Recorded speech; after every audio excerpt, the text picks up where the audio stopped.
downtown Los Angeles on this early evening where the sun went down a half hour ago. And now we'll look down at SoFi Stadium in Inglewood with a big midseason game at hand as the Chargers take the field. Chargers led by last year's Offensive Rookie of the Year, Justin Herbert. And they take on Ben Roethlisberger, fresh off the COVID list. And the Steelers on Sunday Night Football. Al Michaels, Chris Collinsworth, Michelle DeFoy. The good news for Pittsburgh, of course, is that Ben is back, missed last week's game, which wound up as a tie with Detroit. The bad news, a lot of very impactful injuries, headlined by T.J. Watt on the other side of the ball, 12.5 sacks. He will not play tonight. This team has 4 wins and a tie in its last 5 games. For the Chargers, a lot expected at the beginning of the season. Started off great, 4-1, but now they've hit the skids. They've lost 3 out of 4. This team has a lot of talent, and they'll try to get back on track tonight against Pittsburgh. So, Mr. C, how did the Chargers get back on track tonight? Hey, one thing we know by now, this is the Justin Herbert show around here. He was Rookie of the Year last year. They built their entire offensive line around him. Has a huge arm. He's a powerful runner. And this Steelers defense is missing some real stars out here. So this is a real opportunity for Justin Herbert. Yeah, the Steelers facing a lot of adversity. What's their plan tonight? Well, Pittsburgh, on the other hand, built their offense around rookie running back Najee Harris. And they are really back to old school Pittsburgh Steelers, pound the rock kind of football. And since they converted over to that style, they haven't lost in the last 5 games. But tonight, there are a whole bunch of Pittsburgh Steeler fans out there. This is going to be wild. They're 2,500 miles from home, but the terrible towels will be twirling tonight in Los Angeles. Steelers Chargers next on Sunday night.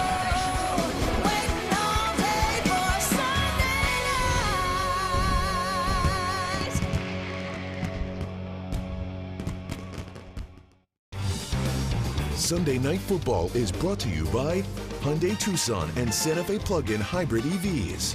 And by Untuck It, shirts designed to be worn untucked.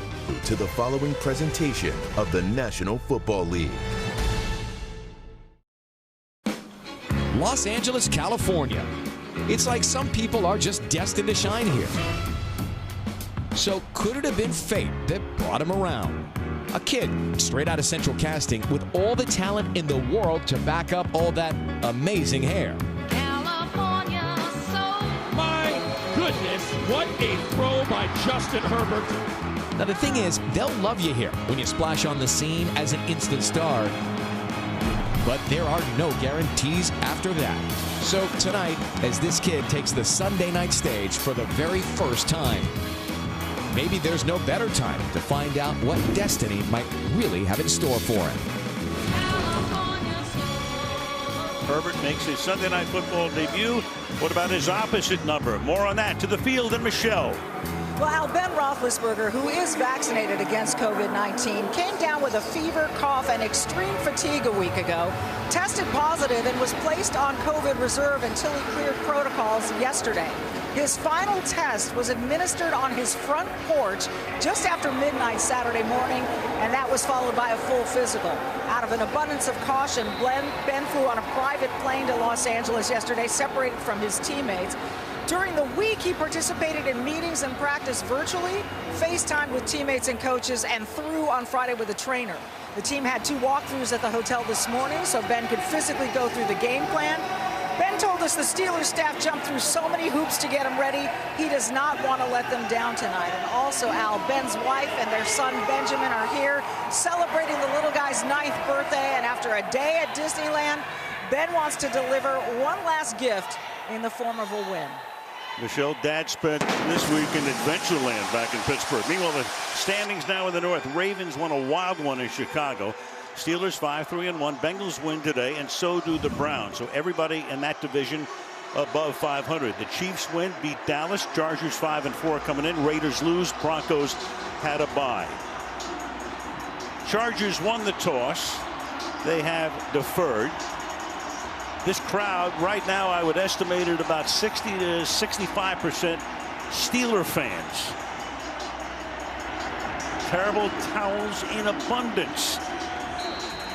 Dustin Hopkins, recently signed by the Chargers, former Washington football team kicker, will send it down to Ray McLeod. And off we go from Southern California. McLeod 2 yards in, takes a knee right there. And Roethlisberger and company will set up at the 25. Let's meet their offense. Ben Roethlisberger, Miami University. Najee Harris, Alabama. Chase Claypool, Notre Dame. Deontay Johnson, Toledo. Pat Freiermuth, Penn State. Zach Gentry, Michigan. Dan Moore Jr., Texas A&M. J.C. Hassenauer, Alabama. Kendrick Green, Peoria High School. Trey Turner, LSU. Chooks Okorafor, Western Michigan. A couple of rookies up front. The center Green, the left tackle Dan Moore. So Ben, after a week's absence, on first down from the 25, puts Johnson in motion, gives the ball to Harris, who has seen a ton of action this season in his rookie year. Fehoko makes the tackle. So Roethlisberger, a slow start to the season when they were 1-3, but then he's really come on. 10-4, his touchdown and interception mark rating is a little less than the league average.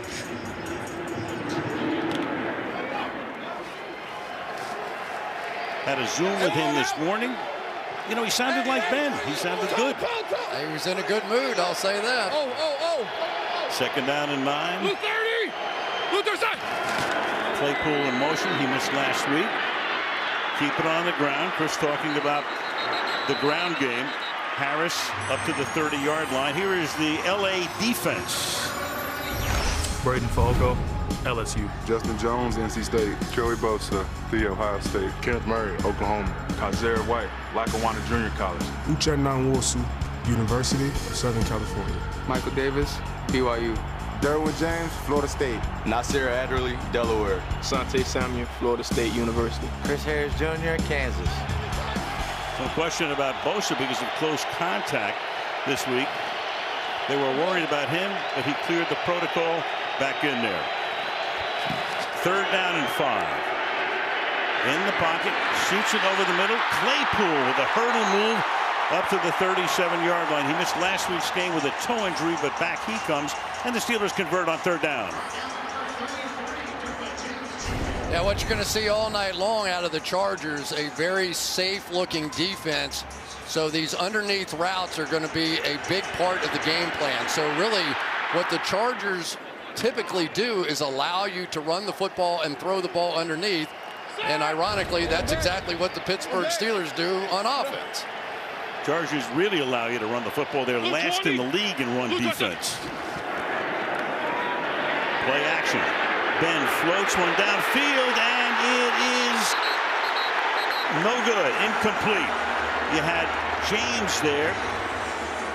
Freiermuth, the tight end, the rookie tight end, who's had a good start to his career, both fighting for it. Incomplete. Let's take a look. Derwin James, you want to be careful around him. And by the time he got it secured, it looked like that foot kind of stepped on Freiermuth and slid out of bounds. Ray, you down. 44. So a near pick, near catch, second down and 10. From the 38, and look out coming across that line, and they'll whistle that one dead. And Ben wanted a free play. Sure did. Joey Bosa came across the line, and Carl Sheffer shuts it down. Infraction. Number 97, defense. 5-yard penalty. Second down. Yeah, we've talked about this before, but Bosa really was going to stop on this play. The official blew it dead right there, but Ben knew because of the fact that Bosa was going backwards, he was going to have a free shot down the field, and he's saying, come on, man, help me out on that one. That's our big play. Yeah, I was in no danger. No. Second and 5 from the 43. Steelers with 2 tight ends. Blue 30. Blue 30. The rookie, Harris, to the 45-yard line. Chargers first-year head coach is Brandon Staley, 38 years old. Last year he was the defensive coordinator of the Rams, and they wound up as the #1 defense in the National Football League. And of course, on the opposite sideline, Mike Tomlin with 150 regular season wins, 8-8 postseason record, Super Bowl champ back in the 08 season in his 15th season. These are always the plays here that it's very hard if you haven't practiced. Goal line, short yardage, third down, those are all separate practice days.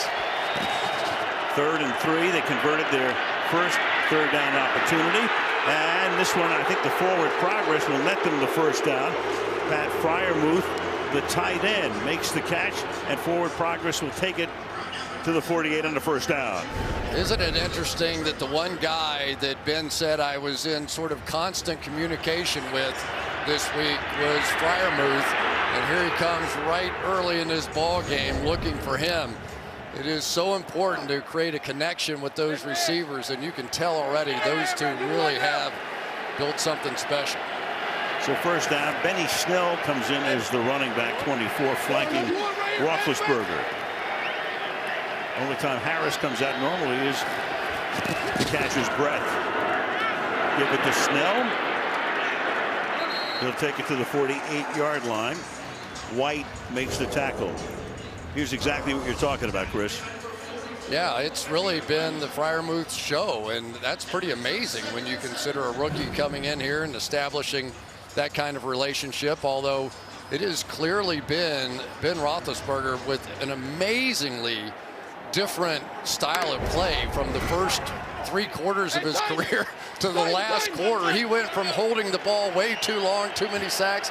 Now he's one of the fastest guys in the league and getting the ball out of his hands. Yeah, barely over 2 seconds normally. Second down and 6. Snell stays in. He floats out, then the pass is caught at the 31-yard line. That's Deontay Johnson, their leading receiver, making the grab right there. Johnson with his 53rd catch of the year. Yeah, it's a really good job by Ben Roethlisberger slowing down Johnson when he saw the gap in the zone out there. And Deontay Johnson really is sort of on the brink here of becoming one of those big breakout wide receivers in the league. The amount of targets that he gets in this offense, you can kind of go to sleep. We talk about Freiermuth and some of the other guys on this team, but it has been Johnson who has been getting double-digit targets almost every game. And just having to catch the ball in the pass, a lot of drops. Here's Snell again to the 28, and we have our flag here with Carl Cheffers to make the call. Initial indication is a hold against the Chargers.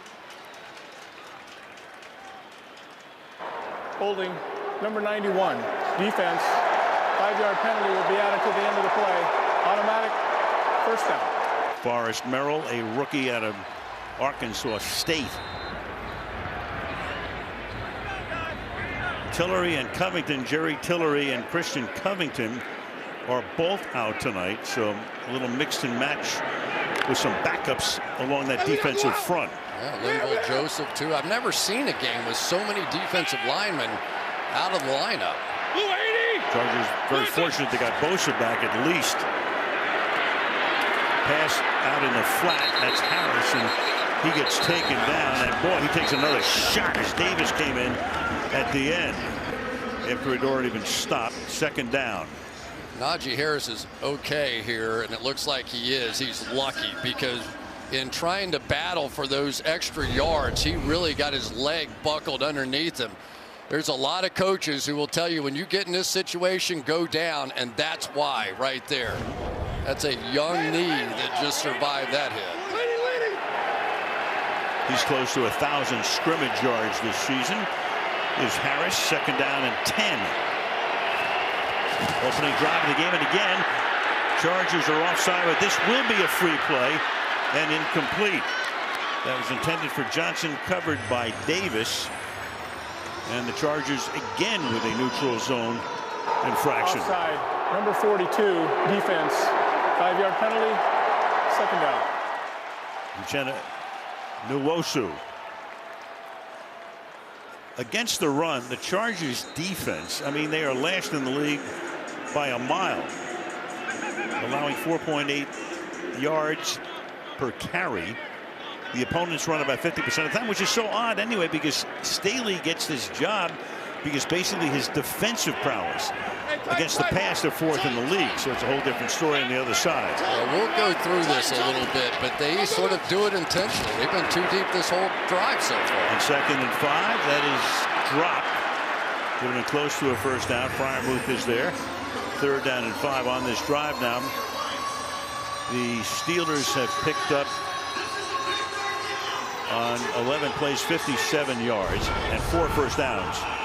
Forrest Merrill inside here is really going to go to work against Kendrick Green, the center, and take him right back in to Ben Roethlisberger. And Roethlisberger took a little skip and a hop to get out of the way. But here they are one more time. They've had some 3rd downs on this drive. Defensively, they just cannot get the next stop. Steelers have converted all 4 first downs. This is the 12th play of the opening drive of the game, and Ben going to the end zone, too high. Johnson back of the end zone, couldn't get it. 4th down, and Boswell and his gang will come in to attempt a field goal. There's really no doubt that Joey Bosa is going to play a lot on the offense's left side tonight, because Dan Moore is still the rookie tackle, and again the bull rush right back into Ben, so he's been feeling some of that pressure. But there are not many safeties in the game like Derwin James, who can cover the speediest and the quickest wide receiver on the other team. 36-yard attempt for Boswell, who's having a great season, and he makes it just inside the left upright. Steelers draw first blood, 3-0. Home of the Rams, home of the Chargers. Rams have a bye week. Chargers head out on the road next week to Denver. Andre Roberts has made a career out of running kicks back in his 12th season, his 8th team. And Roberts out to the 27-yard line as we take a look at the Charger offense. Justin Herbert, Oregon. Austin Eckler, Western Colorado. Keenan Allen, Berkeley University. Mike Williams, Clemson. Jared Cook, South Carolina. Donald Parham, Stetson University. Rashawn Slater, Northwestern. Matt Filer, Queensburg. Corey Lindsley, The Ohio State. Michael Schofield, Fox River State. Storm Norton, University of Toledo. Chargers open with 3 tight ends. You saw Slater introduce himself. He was their #1 pick and has done a great job at left tackle. Herbert in the pocket. He's going to run. He can. Good mobility. Takes it to the 32-yard line. Herbert had 31 touchdowns, 10 picks last year. Offensive Rookie of the Year. Tremendous season. This year, 65% TD interception ratio, close to 3-1. Rating a little above the league average. But the Chargers picked him 6th. Remember, Burrow went first. Tua went 5th to Miami. And the Chargers, well, they hit gold. At least they think they did and hope they did. 2nd and 6. Handoff here going to Austin Eckler with a flag. He would be about a yard shy of the first down. Indication against the Chargers. Holding. Number 74. Offense. 10-yard penalty. 2nd down. Storm Norton and Chris, that's the problem with the Chargers. Great left side of the line, problems on the right. Yeah, they completely rebuilt this offensive line. I mean, they really did, but a couple of injuries on the right side, Ode Obushi and Brian Balaga. So they have Michael Schofield in there and Storm Norton in there, and probably the focal point of attack for the Pittsburgh Steelers tonight will be that offensive right side, and maybe in particular Storm Norton. Halfway through the opening quarter, 3-0 Pittsburgh. Play fake and great coverage is there. Mike Williams makes the grab, and Cameron Sutton right there to stop him. Here's the Steeler defense. Chris Wormley, University of Michigan. Cam Hayward, The Ohio State. Taco Charlton, Columbus, Ohio. Devin Bush, Flanagan High School. Joe Schobert, Wisconsin. Alex Highsmith, Charlotte. James Pierre, Florida Atlantic. Terrell Edmonds, Danville, Virginia. Trey Norwood, Oklahoma. Michaela Witherspoon, University of Colorado. Cam Sutton, Tennessee. And as they introduce themselves, that's Williams going over the middle, tackled by Witherspoon, and they convert on a 3rd down and 14, and the Chargers going fast-paced at the beginning. 22-yard gain on the last play. Off they go again. Herbert fires at the 50-yard line. One reason they're going fast. Think about that Steeler defense. You saw them introduce themselves. No T.J. Watt, no Joe Hayden, no Minkah Fitzpatrick.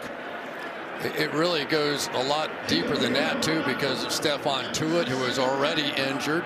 Tyson Alualu out there as well. So this is a lot of backup players on the defensive side for the Pittsburgh Steelers, and in particular, you know, the cornerback position and the safety position. So they want to get in attack mode, and who can blame them?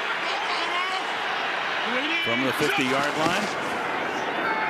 Again, play action. Herbert guns one over the middle, and that is caught. That is Keenan Allen. On his way to another 1,000-yard season. Sutton is there for the tackle.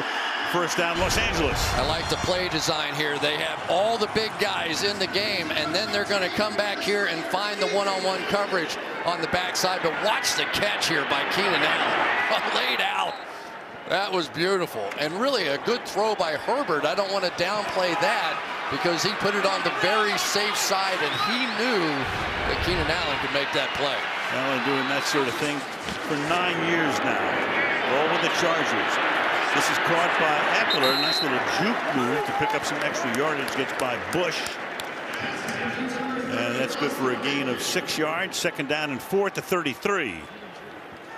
Yeah, one thing we know about Keith Butler, the defensive coordinator, is he's not going to sit back. Now, when you have a TJ Watt on your team and you can just get pressure regardless of what you throw out there defensively, that's one thing. That is not this group tonight. He may have to blitz more than he has been doing so far this year. Rookie running back is Larry Roundtree. Got a touchdown last week. A little razzle-dazzle here. And this is Jalen Guyton with a ton of speed. And they wrestled him down about 2 yards shy of the first down. Well, I'm going to have to throw something else in my opening on camera next time, because it's like Justin Herbert's a pretty good blocker as well. He really saved that play because it was being deciphered on the back end here. But watch Herbert as they come around the back way. If he doesn't get that block right there on Tuska, that one might be about a 10-yard loss. Herbert 5 for his first 5, 46 yards. Eckler over the right side. Austin Eckler, a little bit, you know, I don't want to say underappreciated, but around the country, you know, you don't talk about Austin Eckler, but he has been great for these guys. 5th year out of Western Colorado. Yeah, and he's got some help up front. It's no accident they're running off that offense's left side over there. Watch the rookie Rashawn Slater on the outside getting a little push to take him over the line. Very good. Number 28, fake to Eckler. Fired over the middle and dropped. Donald Parham, the tight end, second-year man out of Stetson, could not haul it in. Right on the money. Second down and 10. That is a huge drop right there. They're going to drop out the end and take advantage of that. They threw it to the perfect spot offensively, and Parham just simply could not come up with it. That is an ugly drop. That is butt ugly. I'm telling you, for Herbert, seeing it and throwing it and getting butt ugly as a result, not good. Here's Eckler. Through the crease he goes to the 20-yard line. Austin Eckler, not only a good runner, but a great receiving back. 20 receiving touchdowns in his career. Yeah, already 5 games this year, over 100 scrimmage yards, and that's what he's been. He had a big 1,500-yard season back in 2019, but he can do so much. Pretty amazing stuff in the weight room, too. We've seen a few of his tricks there. So the Steelers had a long drive. Chargers countering. Over 5 minutes, they've had the ball. Third down and 3 here. Herbert throws. That's caught. First down and more. Mike Williams will set up a first down and goal from the 5-yard line. Tackled by Witherspoon. Oh, they're going to be happy around here. They're getting Mike Williams back involved in this game. But watch Herbert here. Watch how quickly he snaps out of a look over here and knows exactly where Williams is. 1, 2, you're going to take the first look. You're going to take the shot at the wheel up the field. Didn't like it. Comes back to number 2. He's really growing as a quarterback. We know he has the physical skills. Mentally so much sharper than what he was a season ago. 6 out of 7. The only incompletion was the Parham drop. Quick step backwards and then incomplete in the end zone, but a flag, and that's going to put him at the 1-yard line. Tried to hit Mike Williams, James Pierre with the penalty. Well, that's where Joe Hayden would be playing. And I think Pierre's saying, listen, Pass interference. I Number jammed 42, him. defense. I got the better of him here. Don't penalize me for playing good defense, but I think the little tackle at the end got him. Steelers are one of two teams, the other the Panthers, that have not given up an opening drive touchdown this season. And that's Pittsburgh's first defensive pass interference of the season. First and goal. And burrowing his way to the end zone with a flag. For the moment, it's a touchdown, but a flag down.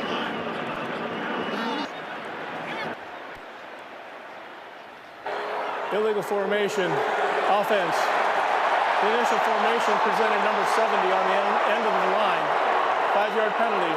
Replay, first down. That's the left tackle, Slater.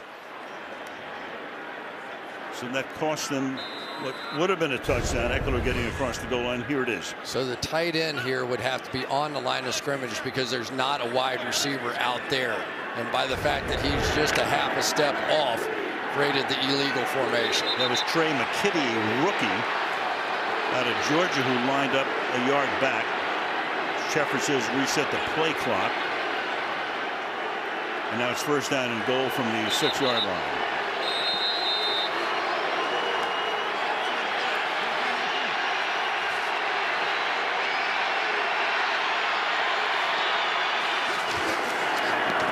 Keep it on the ground and into the end zone. Austin Eckler. Good block by Schofield, pulling, leading the way. And the Chargers take the lead.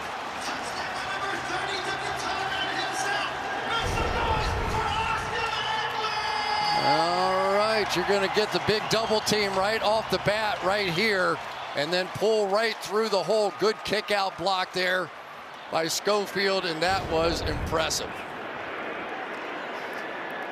So they go 73 yards, 12 plays, consume over 6 minutes. Dustin Hopkins for the point after. So each team scores on their opening drive. First Steeler touchdown allowed against an opponent on an opening drive this season. 7-3 LA. And Roethlisberger says no thanks. He won a game in San Diego in 2005. Since then, on the coast, LA, Oakland, San Francisco, and Seattle, all losses. So Ben now on the West Coast, 1-7, 10 TDs, 13 picks. Rating is low. Go figure. Doesn't like the time change, maybe. I don't know, but he looked pretty sharp on the first drive. I do know this, though, 5-0 so far this season when he does not throw an interception. And if you've watched the Steelers, you know their margin for error is really small right now. McLeod lets it drop in the end zone. So Ben comes out talking to him this morning. Says, I feel pretty good. He sat around last week and he played backup teacher with his kids at home.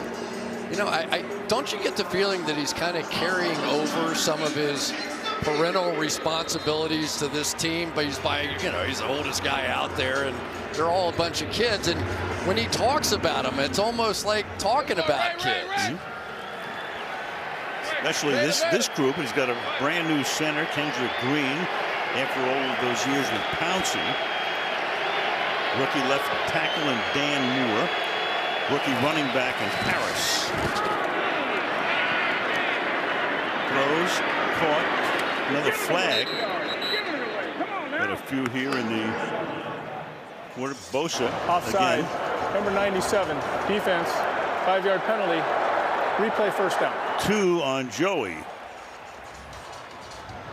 Yeah, he's been anxious here so far, but it was interesting. We were talking about Ben and kind of treating those guys like kids. Pat Fryermuth told us that he actually took him out for ice cream one time. So I guess maybe he's carrying that a little too far. Yeah, he's working another rookie. You just mentioned him, Fryermuth. So You know, at the end of last season, you didn't know if he was going to come back or not. Blue 20. Blue 20. But here he is, looking sharp of late. And until the COVID struck, played really well as Najee Harris tries to get to the 35-yard line. And they will spot it for a first down. Yeah, it was interesting when Marquise Pouncey was sitting with Ben after that playoff loss last year.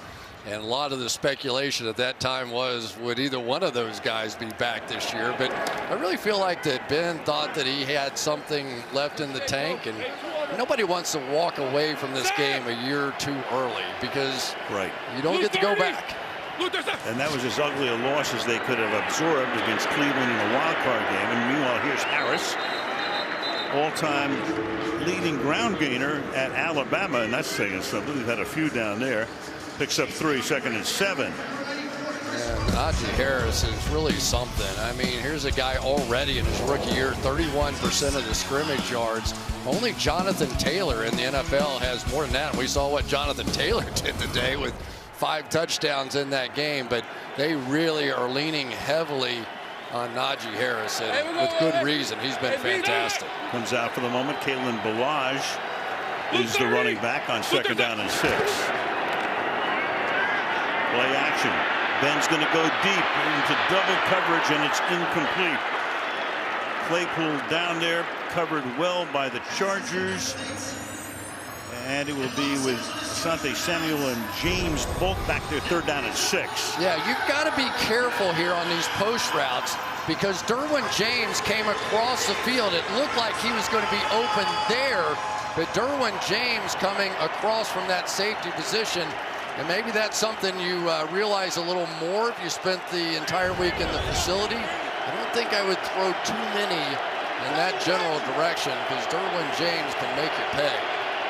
2 Florida State Seminoles covering on that one. 3rd down and 6. Ballage stays in.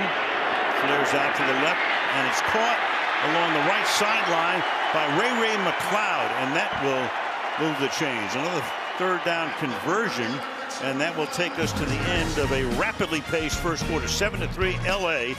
Sunday Night Football back after these messages. Wild sight. They have an LED screen in the roof here, or on the roof. If you're flying into LAX, sit on the right side of the aircraft and you'll see SoFi Stadium. I mean, that is some picture. It's a beautiful place. They ought to hold a Super Bowl here. They should, like in February the 13th. Al Michaels, Chris Collinsworth, Michelle DeFoy will be here for the game on the 13th of February. 2nd quarter, 7-3. Chargers on top on a 1st down play here. The handoff goes to Kalen Ballage to the 49-yard line, gain of 3, 2nd and 7 for Pittsburgh. I'll tell you, this Chargers defense just will not change what they do. And it is, you know, with Staley, he's just going to say it takes a whole bunch of 4-yard runs to account for one long breakout pass. And so they are going to stay with those 2 deep safeties. They're going to dare a team that wants to run the football to run the football as much as they want. They've given up a lot of yards on the ground, and they don't care. Staley calls in the defense into the helmet of Derwin James. A little toss here, and that's McLeod. Gets away from a would-be tackle. Broke away from Nwosu, and winds up with a nice little gain here of 5 to make it 3rd down and 2 instead of 2nd down and about 18. Yeah, Nwosu doesn't make the play, but he does see it, you know, which is part of the issue. If he gets to that edge quickly, he's going to have a play. So give him a little minus for missing that tackle, but give him a plus for giving his partners in crime a chance. 3rd and 2.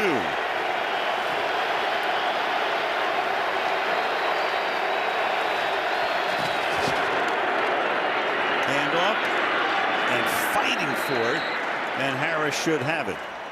So signaled by Moore. Drive began back at their 25-yard line. 5 runs, 2 passes.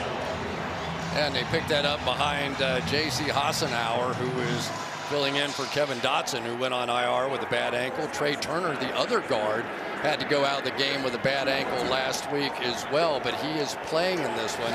But a good sign that they felt confident enough in Hassenauer to give him an opportunity there.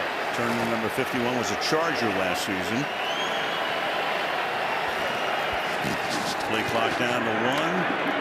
Then protected well, going deep, has a man open. Claypool, a little underthrown, but he adjusts and makes the catch at the 5.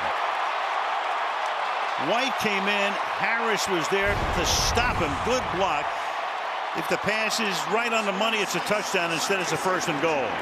Yeah, no doubt what Ben saw. Derwin James came walking down in man coverage, and he knew right away he was going to have the rookie, Asante Samuel, on the outside. When he got a little peek at the quarterback, and that gave Claypool a chance to run right by him. And Claypool, when he's in this lineup, you just have a deep threat element that is not there when he is not. Harris, the running back, on a 1st and goal. Hand it off to Claypool, and he'll run it down to the 2-yard line. 2nd down and goal. Now they're seeing a lot of these reduced looks down here in trying to stop the run. A lot of condensed defensive linemen inside. And I think that the plan is basically, hey, you're going to play everybody down inside? Fine. We're going to go jet sweeps. We'll go out wide. We'll go bootlegs and take advantage of it. Here it is again. You see all 4 of them right down in there.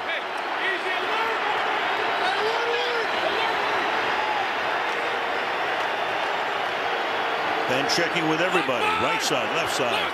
Back to Harris. Give it to him. And Harris will fight just inside the 2. Braden Fahoku with the tackle. 3rd down and goal. The offensive coordinator in his first year in that role is Matt Canada. So we'll see what he calls here. This will be the 23rd play run by the Steelers in a quarter and a few minutes. Yeah, he took a little heat for not running the ball at all on a goal line situation last week. Right. So far, 2 for 2 runs. Yeah, and you can see Harris looking over to the sideline last week and saying, what's going on here? 3rd and goal. I wouldn't be surprised they did it again. Nope.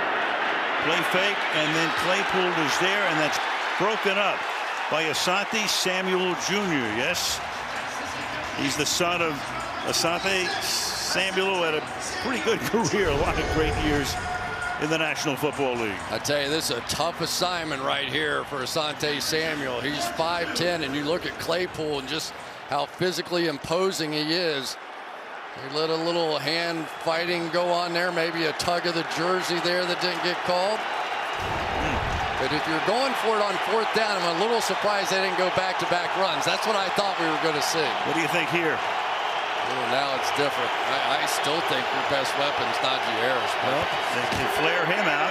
Ben's going to look over the middle, throw, and nothing doing there. The tight end, Frymouth, so a long drive comes up empty. 12 plays, 73 yards, resulting in nothing. 7-3 Chargers. Eugene, and went to school right there at the University of Oregon. 3-sport athlete, baseball, basketball, football, and pretty good when it came to academics. The academics Heisman, the William D. Campbell Trophy was his. I wish I were that pretty good. Well, you should have done the barn from the 2-yard line. Eckler, and he busts one out close to a 1st down. So the Chargers draft 6th. Cincinnati had the 1st pick. They picked Burrow, off to a great start in his career. Tua Tagovailoa goes to Miami. You know, and it's interesting. If Miami would have taken Herbert, the Chargers probably would have taken Tua, but they wind up with Herbert, and they're thrilled about it. Well, and I think that he was underdeveloped as a quarterback, to be honest with you. He wasn't one of those guys that went to all the camps and the Elite 11 and all that stuff. He played 3 sports in high school, which I think is the right thing to do. You learn different kinds of footwork and competition, and now you're seeing that intelligence come out on the field. You're seeing in some of the reads we've already seen in this game where he's understanding quickly what the defense is trying to do to him. Yeah, I mean, you tune in, you don't know who that guy is. You go, he's in his 8th, 9th, 10th year in the league. He's that poised. He's that efficient. That was a 5-yard gain. Now looking for the first down and getting it is Trey McKitty. 3rd-round pick out of Georgia. So they picked up back-to-back first downs.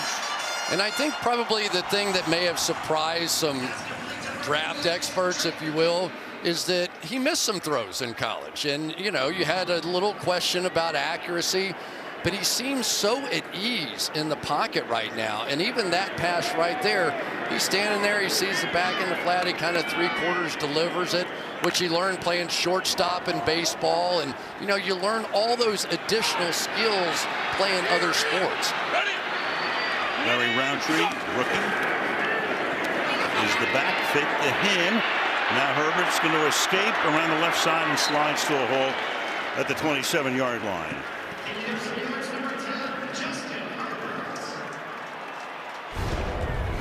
Well, if you want to see what maybe they're almost as excited about as Justin Herbert, Rashawn Slater playing that left tackle position has just been elite. We have been monitoring offensive linemen and left tackles that are rookies for a long time, and he has been the best in pass protection over the last 10 years that we've seen amongst the rookies. So a huge addition there, and they got that one right. And 2nd down and 6. Little toss back here to Roundtree, and we go to Michelle. Well, Rashawn Slater's dad, Reggie Slater, played 8 seasons in the NBA, tried to teach his son to love basketball too, but by the time Rashawn got to high school, he settled on football. He told me, honestly, I didn't like running that much, so I figured I'd play football, stand there, and block guys. But it was at Clements High School in Sugar Land, Texas, he realized there was a lot more to offensive line than blocking, and he fell in love with all that technique and the nuances of the game, Al. All right, Michelle, halfway through the 2nd quarter. First time we've seen Justin Jackson in the game, the running back, 22. Here goes Herbert again, fakes the throw, and off he goes to the 47-yard line. We talked about mobility. We know he's got a fantastic arm. We know he got the poise, and he also has the legs as well. Yeah, and one of the things that he saw very quickly, watch the man coverage right here. As soon as he sees that man coverage, he also knows, look at the running lanes. I mean, this is what you see out of guys like Aaron Rodgers, right? You want to go play man coverage and chase wide receivers all over the field? Okay, fine. Just take off and run, get down, don't take a hit. And that is a lot for a defense to try to defend. 18-yard gain. He's carried 3 times for 26 already. 8 of 9 with 1 drop passing. Handoff here goes to Justin Jackson. You know, too, Chris, the other thing I'm thinking about is when Anthony Lynn gets fired as the head coach, he had an offensive pedigree. So when they go out and look for a head coach with a guy like Herbert, you would have thought the Chargers would have gone offense. Instead, they went defense and brought Joe Lombardi in as the offensive coordinator. Not bad coming out of the New Orleans program and everything they did with Drew Brees down there. But it really has been sort of fun to watch a defensive coordinator have his influence over the offense. We'll get into that a bit, too. 2nd and 8. Off the fake, little dart. And breaking tackles and picking up the first down is Parham. So atoning for that earlier drop to the 43-yard line, he goes. Another first down under 6 minutes to play in a very quick first half. Don't you think that Herbert just kind of has a little it factor here? He sort of drew the defender up to him, and Tuska said, yeah, come on, like a bullfighter or something, you know, and just sort of 3/4 underneath it. He's looked so calm in this game. Most people get really nervous on Sunday Night Football. He had a little drop-off recently, but back he comes, right? He makes his SNF debut from the 43-yard line. Escaping again, the mobility again. There he goes again to the 25-yard line. I'm thinking about Lamar Jackson. What is going on here? 4 carries, 44 yards. Well, and defensively now, you're starting to see some people in the game who typically are not in the game. That time, number 50, Delonte Scott, in the game, and he took an inside rush, and basically there was no containment whatsoever on the outside. And so after all the plays, basically where we've seen Herbert step up and clue and make his runs, that time they exposed the edge and he took advantage. Back-to-back 18-yard runs for him. Hangs in the pocket, fires along the sideline, holding Keenan Allen. Inbounds. Sutton trying to plead his case to the officials, to no avail. First and goal. When I first saw this, I thought his shoulder hit out of bounds before anything else. Nope, that knee came down, I think. Yep, that's an 18-yard gain. So back-to-back 18-yard runs and an 18-yard pass. And Herbert protected, look out, and down he goes at the 10-yard line. Alex Highsmith came in from the corner again, exploiting the right side of that Charger offensive line. It'll be second down and goal.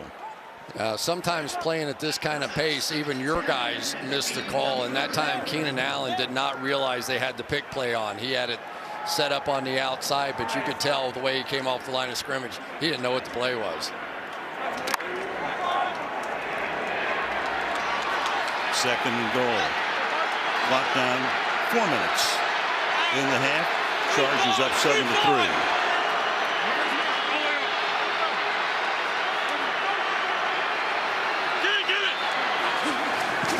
Just to get the play off. Herbert, a dart again, caught, touchdown. Eckler. So Austin Eckler with both touchdowns tonight. And the Chargers another touchdown drive, a long one again. 12 plays to go, 98 yards, started back at the 2. I tell you, his stepping up into the pocket and putting immediate pressure is really creating some problems. That's best on best right there. Austin Eckler just one-on-one man coverage against Devin Bush, but it was Herbert again stepping up, making the play.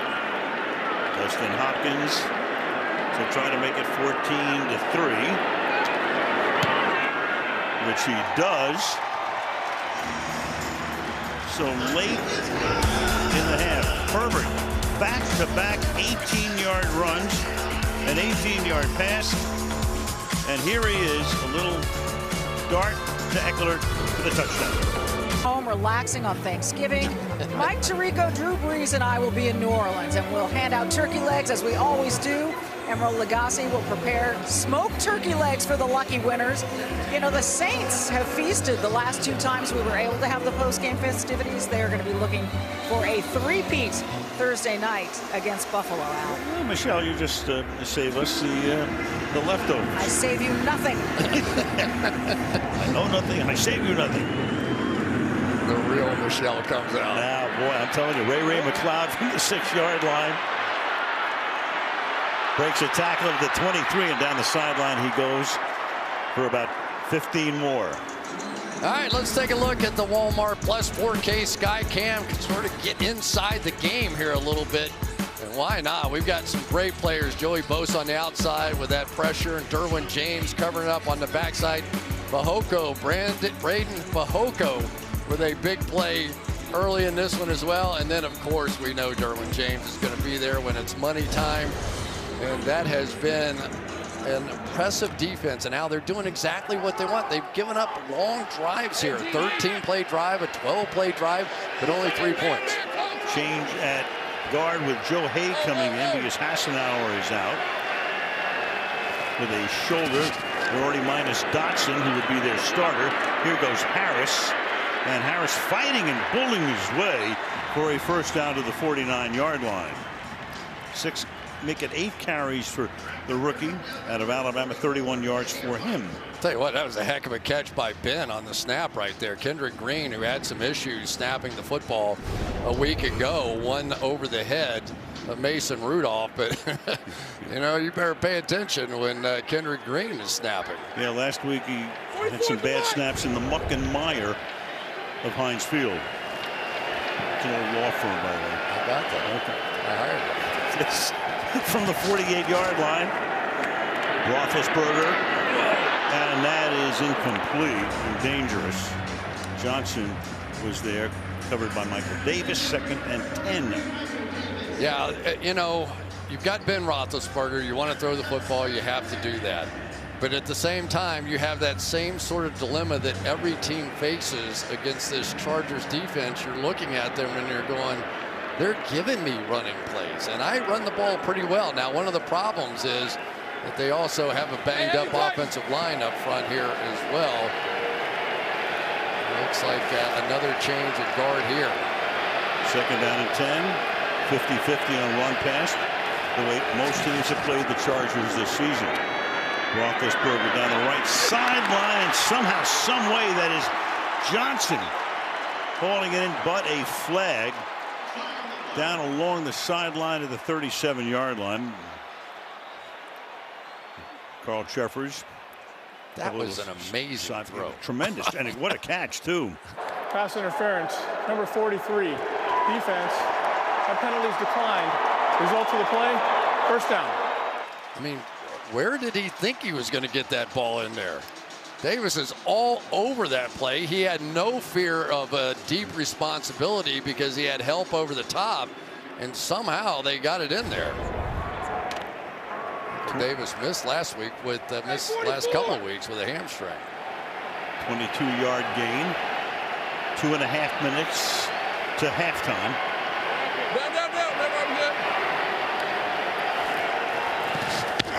Looking for the blitz. Here they come. It's picked up. That's caught. And fighting his way to the 23-yard line is Deontay Johnson. And it could very well take us to the 2-minute warning. And in fact, Ben says you can get ready to roll the commercial.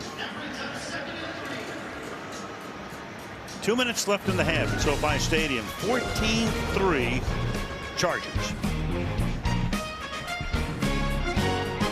Last year, the 14 drops. This year, only one targeted 82 times with the Steelers, with 21 total, tied for fourth most in the league. But a great catch here. That's something. Yeah. I mean, just to see that ball. 3 for 45 tonight.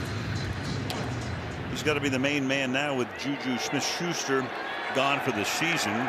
Hurt in week 5 against Denver. Well, playing that X receiver, but usually that's the one-on-one position, but not against this too deep of the Chargers. Second down and 3. Keep it on the ground. Little spin move, and that's the first down for Harris. Kaiser White makes the tackle. A nice little block inside as well by Trey Turner. So they are now starting to have a little fun along the sideline there. That's Juju Smith-Schuster, who always has a lot of fun, even if he's on IR. He'll have that posted in no time. He's on TV. Of course. 18-yard line, a minute and a half. Steelers have all of their timeouts. Wants 3 receivers to the right. Then goes that way. Caught close to a first down. Johnson covered by Samuel. Go to Michelle again. Yeah, you know, those drop passes and the improvement he credits to this drill he did before the game. Catching tennis balls thrown sometimes 2 at a time from a variety of angles. He does this every day at practice. He even purchased a tennis ball machine to get reps at home. He told me it gets his eyes lined up and focused, and that it's translating on the field. And you saw it in a couple plays here tonight. Whatever it takes, Michelle. Illustrated that on that graphic. 14 drops last year, 1 this season. Second down and 1.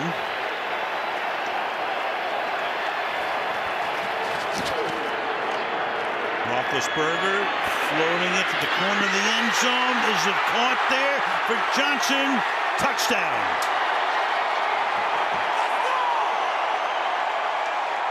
A couple of great catches by Johnson on this drive. 64 yards, 7 plays to get it in. Well, it's a great route. Watch the hard move inside before he goes back out again. You just have to be patient down here. Plus, it has a double-edged effect as well, because the more time you take running the route, it buys you time in the corner of the end zone. How many times have we seen guys run out of the back of the end zone? Yet there he was. Was the ball moving? Just got his feet down, just in. Left knee, watch the left knee come down. That's it right there. There you go. Boswell for the extra point. So he beats Asante Samuel. And Pittsburgh counters with their own drive to make it a 14-10 game with 1:09 to go in the half.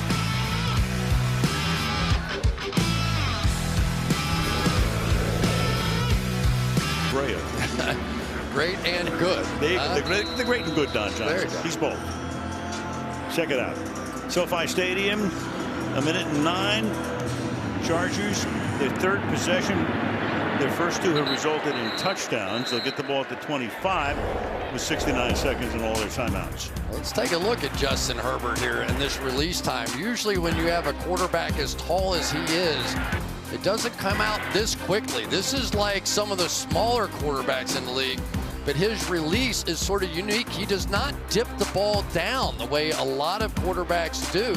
He sort of keeps it on that same plane, which makes it come out a whole lot quicker. Near perfection. That one incompletion was a drop pass, which was right on the money. This one is on the money. This one is caught by Keenan Allen up to the 40-yard line. Carl Joseph makes the tackle there. Al, I'll say one thing about the Steelers' drive. You never complain about a touchdown, but you also didn't want to leave this time on the clock knowing the state of your defense. And all of the timeouts, and Herbert, and they finally are able to corral him and get him down to the 37. And there's a flag down about 15 yards up the field.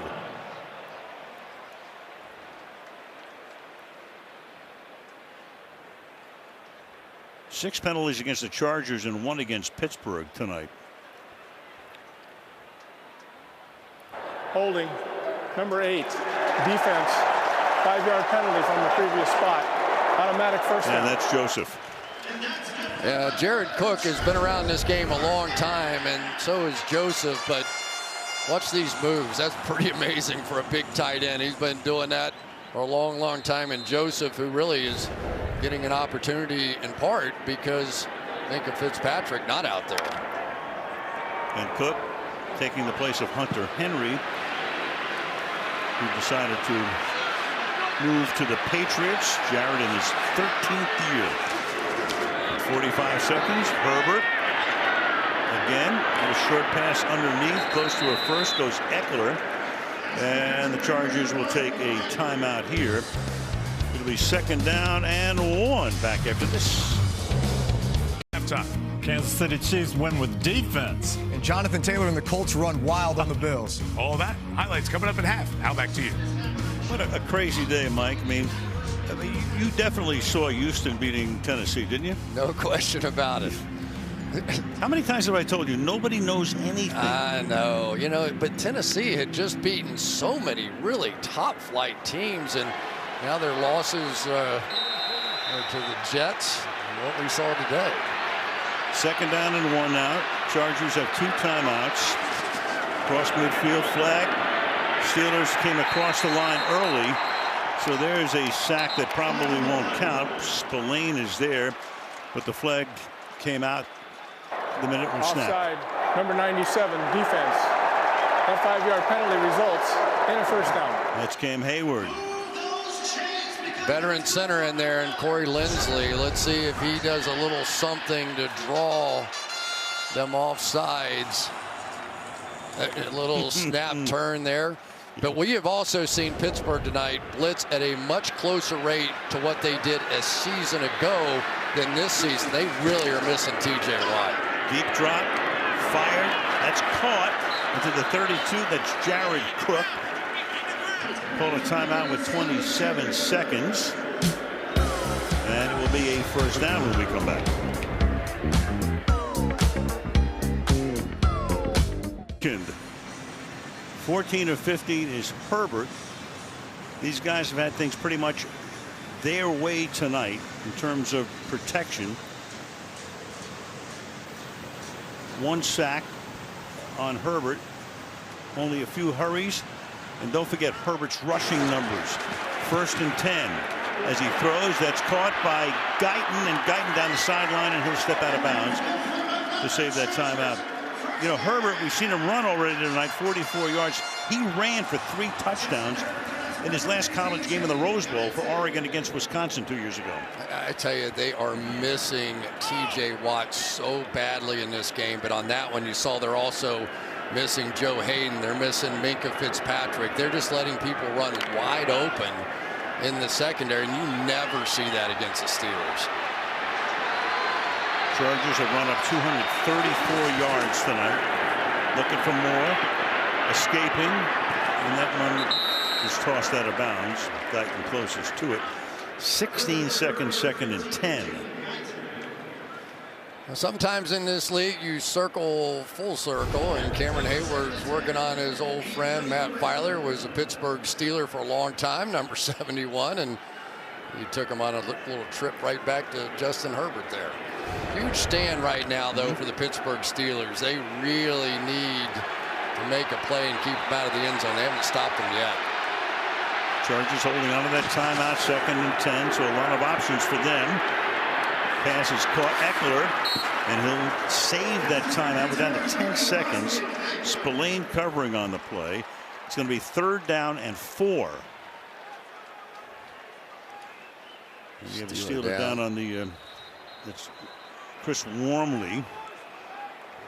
Just what they need along that defensive front. Another defensive lineman. Boy, they just don't have anything left. And you know, you go back, it was a 2nd and 1 when the Pittsburgh Steelers were going and threw the touchdown pass to Johnson. And again, you can't complain about a touchdown, but if you pick up the 1st down with a run, do you run the clock, all that kind of stuff, you just have to know where you are defensively, and there just aren't many bullets in the gun out here tonight for Pittsburgh. Yeah, one less at least for one play. You saw how Wormley went down, but he gets up under his own power. And it's 3rd down and 4. Chargers tonight have converted every 3rd down, 4 of 4. Daniel Archibald, a rookie out of Temple, comes in place of Wormley.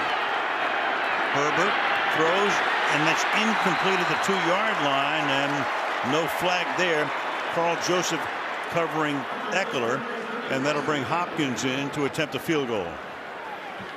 Yeah, big time play that time. We've talked about Carl Joseph, but they really had to have that one, and they get it. Field goal team out, and with the Chargers getting first possession in the 2nd half, that was a must-have. Dustin Hopkins, boy, kicking has really killed the Chargers over the last several years. They've had 11 kickers since 2017.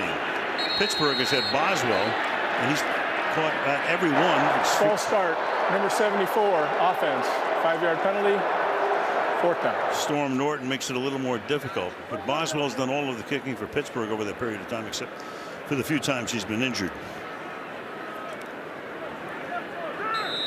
But the Chargers through the years, kicking has killed them. Blown leads have killed them. And trying to turn it around this year. Well, they really did in the first half of the season. They won so many close games. We're going for it on 4th down. 31-yard attempt now to try to make it a touchdown lead.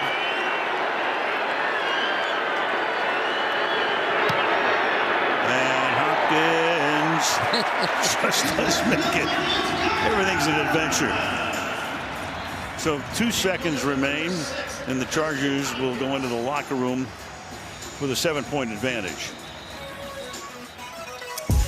So talking about T.J. Watt, you come in tonight and what he has done, and look at those numbers, and 12.5 sacks in half a season. Not since Simeon Rice did it back in the mid-90s as a guy had that sort of a run. His brother came close though. Yeah, the defensive player of the year runner-up, Aaron Donald, a season ago. And I tell you, for Keith Butler, the defensive coordinator, you know, he's sort of juggling out here tonight, trying to figure out who to play in the game. A lot of guys who have not had this much playing time, and yet they're still in the game. That was a big stop for them right there. And obviously you go back in at halftime, and you would love to go after Herbert and blitz him more, but don't really have the secondary to back that up.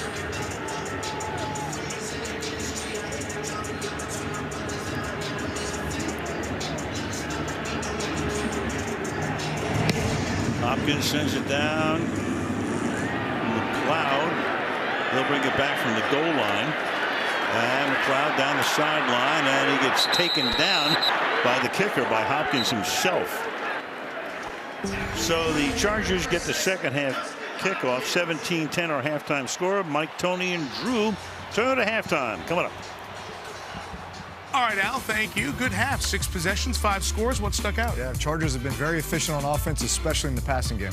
And as Chris Collinsworth said, all Pittsburgh's playmakers on defense are on the sideline, so they're going to have to blitz more and take even more chances in the second half. It's so tight in the AFC. All these games are important. We're going to show you what happened today, including the fortunes that are changing. The team with the best record in the conference upset again. That's the shot of the day from Nashville. Wow. And their division rivals, the Titans I'm talking about, their division rivals are red hot.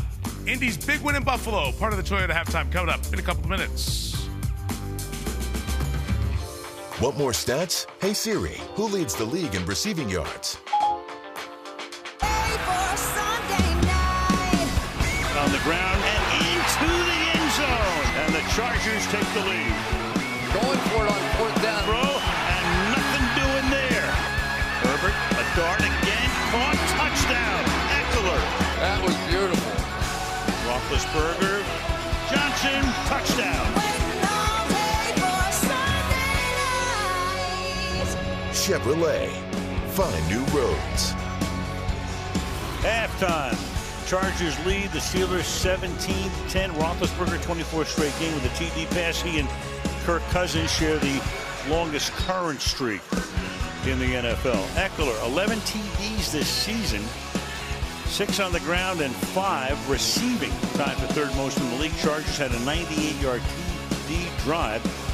Tied for the longest against the Steelers since Tomlin took over back in 2007. First NFL game in 7 years to begin with 4 straight 12-play drives.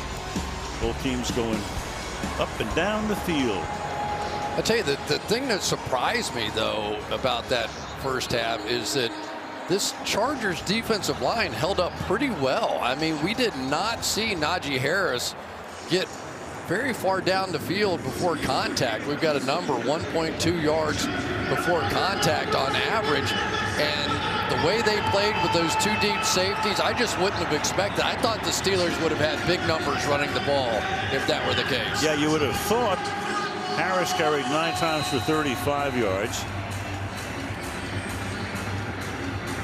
They had 53 yards, did the Steelers,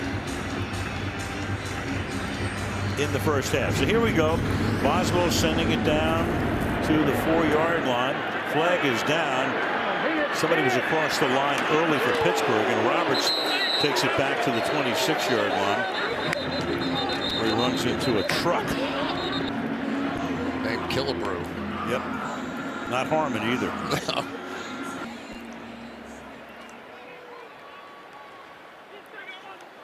Carl Cheffers making the call.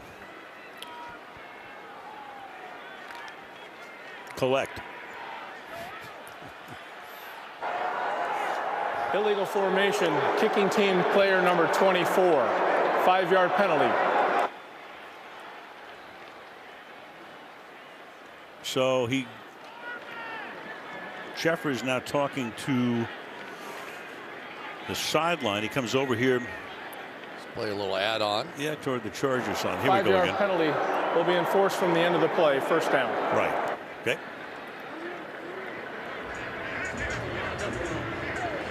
So that kick returned it to the 25. 5-yard penalty takes it up to the 30-yard line.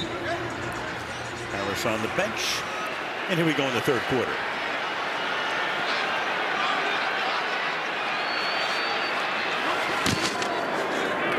Start on the ground. 3-yard gain by Eckler. And here's Michelle. Well, Mike, Tomlin told me at halftime he's going to be looking for more cohesion from his defense. He said, I know we're playing with subs out there, but they've got to settle down, whether it's rush coverage, contain, or communication. They all need to do a better job. As for Brandon Staley, he told me Justin Herbert's movement in the pocket has been outstanding. He's been able to avoid trouble. Defensively, he'd like to see his team force a takeaway to make sure this game goes the Chargers' way, Al. Thank you, Michelle. No turnovers in the game. Number 72, offense, 5-yard penalty, Second down. Michael Schofield with the false start. Yeah, and right off the bat, defensively, we saw the Pittsburgh Steelers come with a slot blitz. So I think that you're going to see a much more aggressive approach here, and they're just going to have to survive on the back end in coverage. I just can't imagine the Steelers playing this any other way. Right now, four-man line. Everybody else is back. Herbert, timing in the pocket, has that knocked down and almost picked at the line of scrimmage. Isaiah Buggs got his hand on it to set up a third down and 13. You know, sometimes things work out all right. Cameron Sutton, number 20, watch him coming across the field here. He is jumping up and down after this play like I had this pick, and you can see he was in position and it cleared the line of scrimmage. Bug says, who knew? Who knew? 3rd and 13. Herbert sets his feet, fires across midfield, and Keenan Allen is there. Gets open, makes the grab downfield. Keenan Allen with a long gainer for him. That's a gain of 30 yards. So Cam Sutton's playing what they call two-man. So all he's going to do is rotate underneath. He has safety help. So all he has to do is play that move, and yet that was a shot that time from Justin Herbert. That was a thing of beauty because you got to get that in there before those two safeties can react down and take apart your wide receiver. That was awesome. 200 passing yards now for Herbert. Roundtree is the back. Fires over the middle. What an arm. Allen, gain of 14. He just throws a beautiful ball. He really does, Al, and the Steelers are in trouble. They're trying to blitz. They're trying to come after him, but every time Keith Butler does, somebody's running wide open on the back end of this thing, and a lot of times it's Keenan Allen right there. But, you know, what do you do? That's, I mean, you play defensive coordinator here. What do? You want to go get him, but you know you don't have your best guys on the back end either. You're going to be joined late. No Watt, no Hayden, no Fitzpatrick tonight. With the big stars, Eckler for a gain of 12. Austin Eckler played at Western Colorado, free agent in his 5th year with the Chargers now. Yeah, things are going pretty well for that guy right there, Brandon Staley. And for Keith Butler, he's trying to get it to the 4th quarter. I mean, that's the bottom line. You're just trying to hold them to field goals, hope Ben can go the other way, get it to the 4th quarter, and hope something good happens. But you are really feeling now what some of these other players meant to the Steelers on defense. 4th try for the Chargers, swinging out to Eckler. Great move there. Even more, all the way in for the touchdown. Wiggle waggle on James Pierre for 17 yards. I'll tell you, man, you look, Austin Eckler, again, doesn't get a lot of headlines. What a player. You don't need any commentary on this one. Watch these moves. I mean, this is just a great athlete in space, and he was just better than the guys trying to tackle him. So 3 touchdowns tonight for him.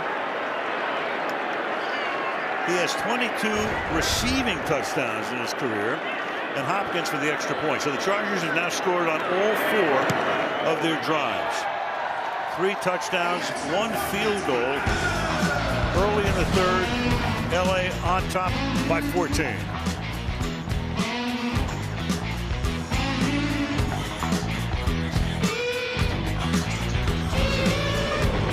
Ten U.S. Olympians and Paralympians were being honored tonight at halftime.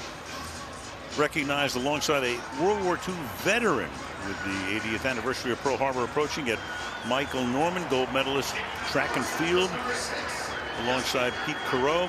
Ry Benjamin, gold and silver medalist in track and field. Jen Lee, 2-time sled hockey gold medalist. All being honored. What a beautiful halftime ceremony for the veterans here at SoFi tonight. Roethlisberger ready to take the field. Yeah, I really enjoyed hearing the stories of the veterans, though, too. Some of the guys who signed up before they were legally allowed to, going in as 16-year-olds and going to war. Touchback.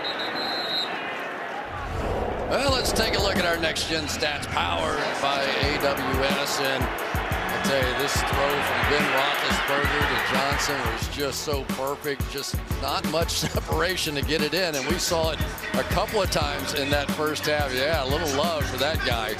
He keeps making plays. And for Ben Roethlisberger in the passing game, they've been impressive. They just haven't gotten the ball enough to really take advantage.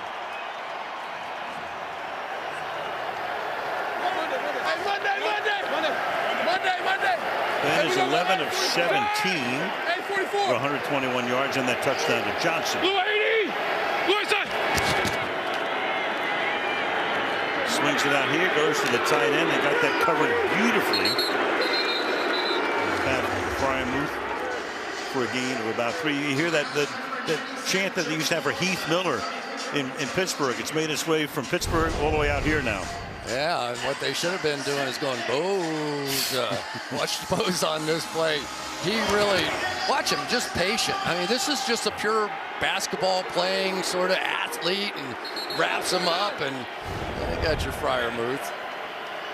Joey Bosa, 3rd overall pick back in 2016. 2nd down and 8. On the ground, nothing doing there. Once again, you know, you talk about Bosa. That was Gaziano making the stop. The Chargers have only been to Los Angeles, coming up from San Diego 4.5 years ago. You talk about the turnover in the league and how quickly it happens.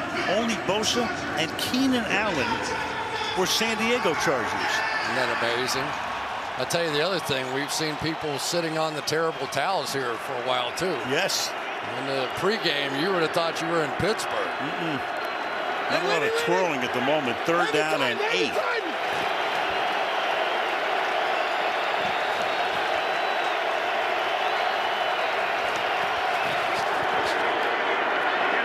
Pressure coming, and that pass is not caught.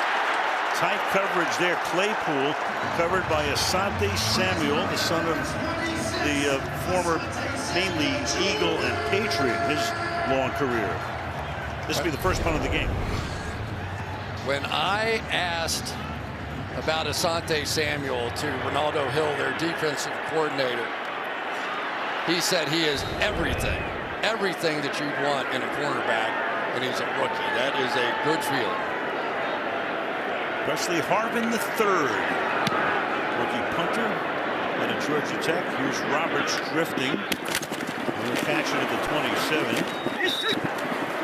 And out of bounds right there. Keith Jackson used to say a possum hunting moon over Southern California on this Sunday night.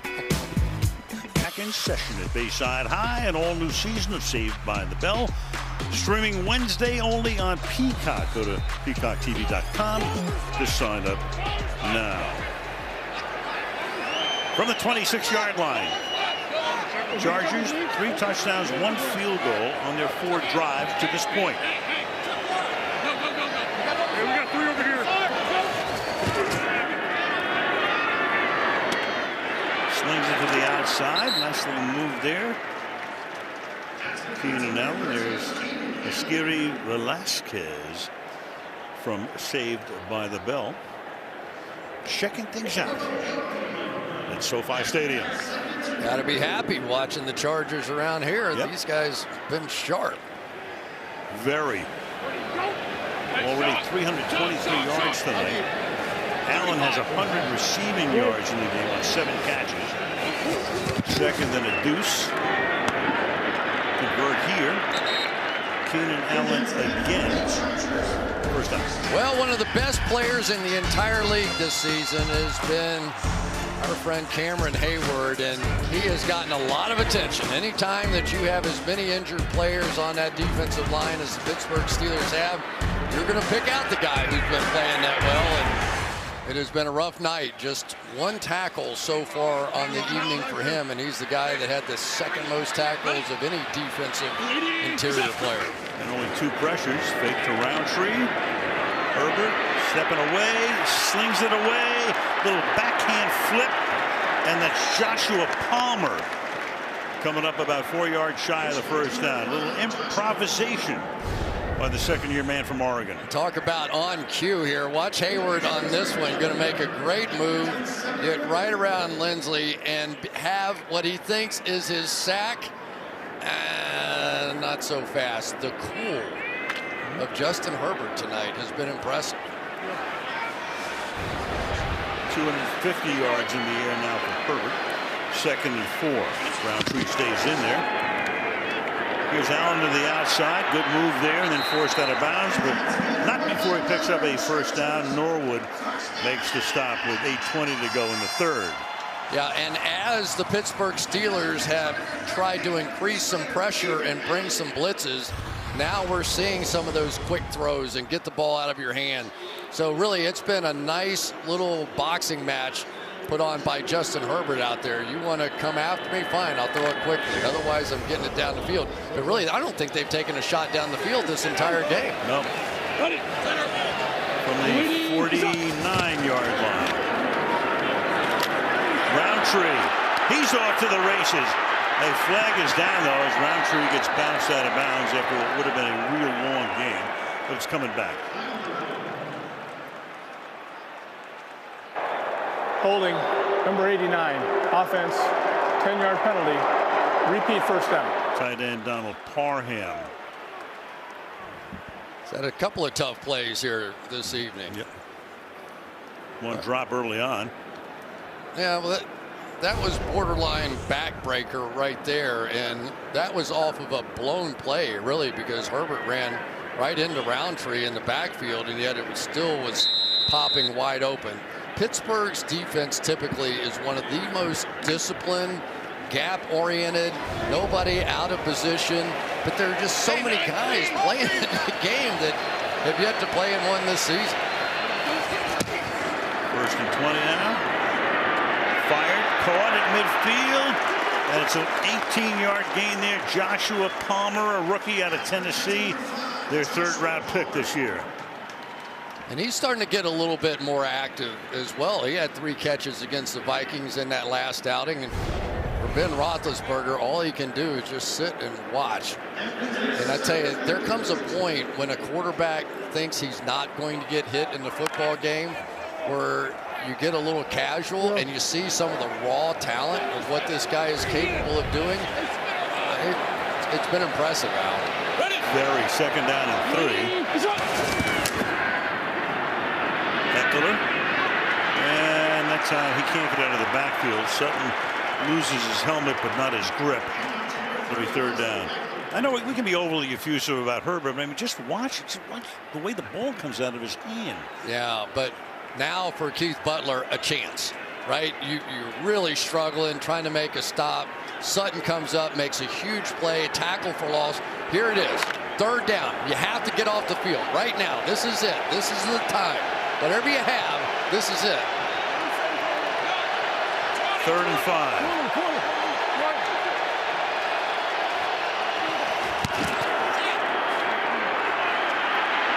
Chasing him. Here he goes again. You can't stop him. Flag is down. A flag is down on the other side of the field, inside the 30-yard line. So the flag is away from the play.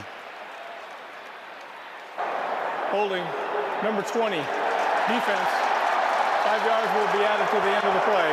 Automatic first down. That's on Sutton, but Herbert just ran for 13, and he has 57 rushing yards in the game. The exact same thing. You're going to have man coverage, and Herbert's going to do what he's done all night long. The minute they show that 2-man coverage, they're going to take off and run. And there aren't many defensive linemen, especially an exhausted Cameron Hayward, who's going to be able to keep up. And there is the hold by Cameron Sutton. So he made the play to set up that possibility and couldn't do it again. This time it is Andre Roberts, the return specialist. Been around a long time and made a lot of money in 12 years returning punts and kickoffs. This time he gets one of his rare rushes. It'll be 2nd down and 6. You know, this was a team that you kind of get the feeling the Chargers learned how to win some really hard, tough games and going for it on 4th down. And You know, then they just hit a little skid, but there was a little anger in the building talking about, you always now you got to bring up some of the negative stuff. And these guys, though, they've come out here ready to play tonight. 2nd down and 6. Flip it out here to Mike Williams. A couple of yards after the catch. Sutton makes the tackle. You know, Chris, you go back to the Chargers through the years, they have been as star-crossed as any. They have had some of the most excruciating losses that, you know, we've seen in the NFL for years. I know. I hear you scream every time it happens, Mr. LA. What happened? Oh, it had to be something with the Chargers. I just can't believe, you know, the losses that they've had. I mean, the one against New England in the playoffs years ago. They were on their way to the Super Bowl. Go ahead. I'll be your therapist. Never mind. 3rd down and 4 from the 18-yard line. Here he goes again. Herbert. Flag is down. Takes it to the 3. Flag is back at the 22, and this one's coming back. So holding number 63. Offense. 10-yard penalty. Repeat 3rd down. That's the center, Corey Linsley. They picked him up after 7 years snapping for Aaron Rodgers in Green Bay. Yeah, and maybe Corey Linsley deserves a little bit of credit for what is happening out here with Justin Herbert. His experience is really allowing Herbert to just play quarterback and not make all of the kind of calls that he's had to make in the past.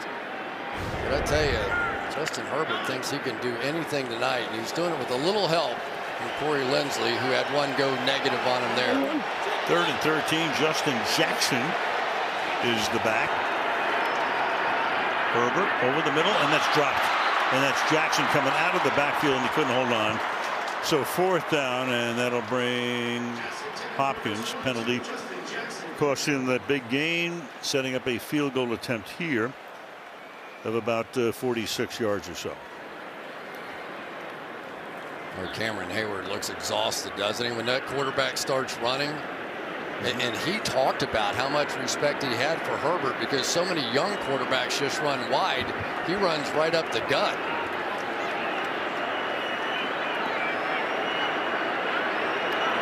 Hopkins almost has it blocked, and the kick with a flag on the play is no good. But Cameron Sutton looked like he came across the line. Maybe. Offside. Number 20. It is. 5-yard penalty. Replay 4th down. It's 4th down. That makes it 4th down and 8, so they still kick a field goal here. Yeah, not only did he jump a little bit, I think he might have been lined up offsides right there at the start. And you're trying to make a play, right? There are 3 phases of football. You can win on offense, defense, and sometimes you kind of get a feel for how the game's going and try and win one on special teams. Now a 41-yard attempt. Hopkins' whole career, at least his active career with Washington, and over a month to go, and is able to hit that one with 3:40 to go in the 3rd. 27-10. Chargers will look at Santa Monica Pier on the Sunday night. NBC and on Peacock. Capitol Records building in Hollywood on this Sunday night. Here comes another plane into LAX, hard by SoFi Stadium. With a 17-point advantage, Pittsburgh will take over at the 25, and we can tell you that Sunday Night Football is being brought to you by Hyundai Tucson and Santa Fe plug-in hybrid EVs. By Kohl's, give with all your heart. By Pepsi, zero sugar, zero compromised. And by Geico, save even more when you bundle home and car insurance. Friday night, top-seeded Long Beach Poly beats Cypress 35-0, advancing to the Division IV championship game. There's Juju Smith-Schuster, another of many of the athletes who graduated from Long Beach Poly. From the 25-yard line, 1st down. Roethlisberger over the middle. Harris, and he gets collected immediately by White.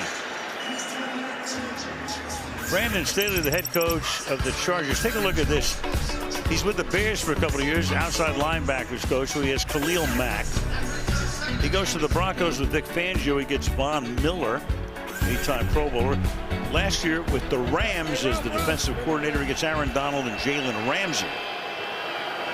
When he comes to the Chargers, he goes to the other side of the ball and he gets Justin Herbert. 2nd and 8. Juggled, caught, and Harris fighting his way to set up a 3rd and short at the 33. Yeah, he also gets Joey Bosa and Derwin James. And I tell you, I've heard a lot of coaches say a lot of nice things about football players, but when Staley got to talking about Derwin James and how his energy is just permeated through the building and what he does as a leader with this football team, I mean, it was sort of otherworldly almost based on all the many discussions we've had in the past. Good to have him healthy because he's only played a handful of games in the last 2 years. And that's caught, and a big gain here for Chase Claypool, who's going to get taken down by Adderley. But not before he gets into Charger territory. Gain of 28 yards. Yeah, this is one of the few things that has been working, these double crossing routes coming across here. And you'll see Michael Davis basically fall down there. I don't know if he was supposed to stay put and ended up chasing in some kind of man. That was simply a blown coverage, but Ben's got him moving again.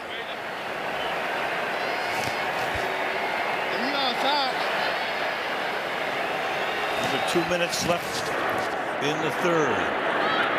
That's fired and caught. Deontay Johnson with 1.5 minutes, 2nd down and 5. Yeah, one of the things you'd love to do if you're Ben Roethlisberger is get Deontay Johnson on some catch and run possibilities. You know, it's fine. That was a good play, but this guy is most dangerous in space.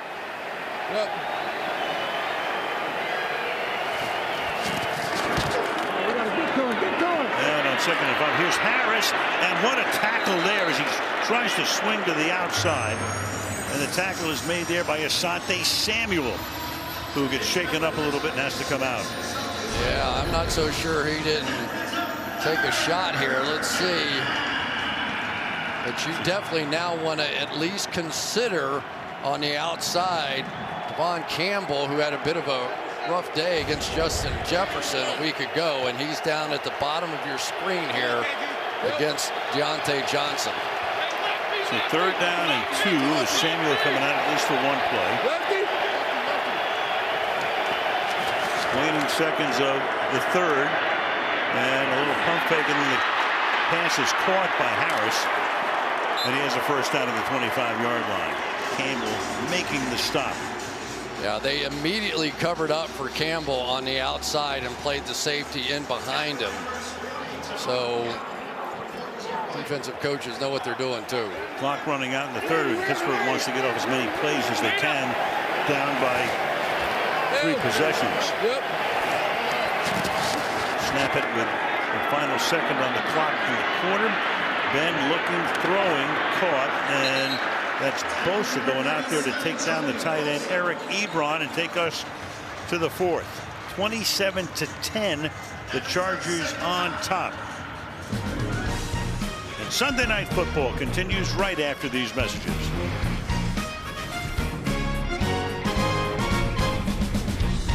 North, Baltimore pulls one out at the end against Chicago. Pittsburgh right now 5-3-1. Cincy wins today. Cleveland wins today. Everybody in that division over 500. KC wins over Dallas. The Chargers trying to go to 6-4. They've already had their bye week. Vegas loses to Cincy, and Denver had a bye this weekend. Tight races in almost all the divisions. Al Michaels, Chris Collinsworth, and Michelle Tafoya start the 4th, 2nd down and 9, with LA up 27-10. And Roethlisberger out of the pistol. To the outside, throws it a little behind Washington. James Washington makes his first grab of the night. It'll be 3rd down and 4 now for the Steelers. Yeah, even going a little RPO type action with Ben, where he has the option whether to hand that off or pull it down and make the throw. And I think Ben's always going to believe in Ben. Hey, Lenny! been pretty sharp for a guy with 0 practices. I'll say, yeah. And coming off COVID, and he got pretty sick, he said, last weekend. 3rd and 4 from the 18. In the pocket, batted, incomplete. Looks like Joe Gaziano is there. First-year player out of Northwestern. Yeah, they'll kick the field goal, but I tell you, this has been an impressive performance by these, I'm going to call them no names. I'm sure everybody knows who they are in their hometown, but Gaziano, Forrest Merrill, some of these got Justin Jones, you know, but some of those guys have stepped up here due to injuries and have really played well tonight. Boswell made a 36-yarder. He'll try to make another one. And he does. 50 seconds into the 4th frame. 27-13. LA. Football being brought to you by Applebee's new Cheetos Boneless Wings. By Toyota. Let's go places. By U.S. Bank. We'll get there together. And by Gap. Thanksgiving coming up. Look at the work both teams are doing in their communities, including Mike Tomlin's annual tradition of buying turkey meals handed out by the Steelers rookies. SoFi Stadium in Inglewood. Home of the Rams and the Chargers. Big night so far for the home team. Despite all of the terrible towels and the fact that I think most of the crowd is Pittsburgh oriented. Well, one of the things that Brandon Staley wanted to do was create a culture of toughness, as he described it. And we have seen that toughness play itself out here tonight. Just a tremendous job of blocking for the franchise, Justin Herbert. And it's really been play after play. Of course, I understand they don't have T.J. Watt. They don't have some of their defensive linemen in here. But clearly the mission of protecting Justin Herbert has been accomplished. Start on the ground again. Another good run for Eckler. Frank Smith is the offensive line coach. There he is for the Chargers run game coordinator. He was Roethlisberger's teammate at Miami of Ohio back in the day. Small world in this football world, isn't it? Yep. It all intersects. He's been part of that draft class in 04. Eli Manning, Phillip Rivers, and Ben himself. He's won 2 Super Bowls and played in a 3rd and lost to Green Bay. 2nd and 5.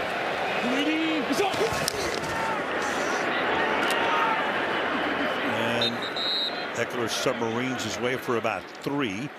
3rd down and short. Eckler tonight 9 carries, 45 yards, 5 catches, 3 touchdowns overall.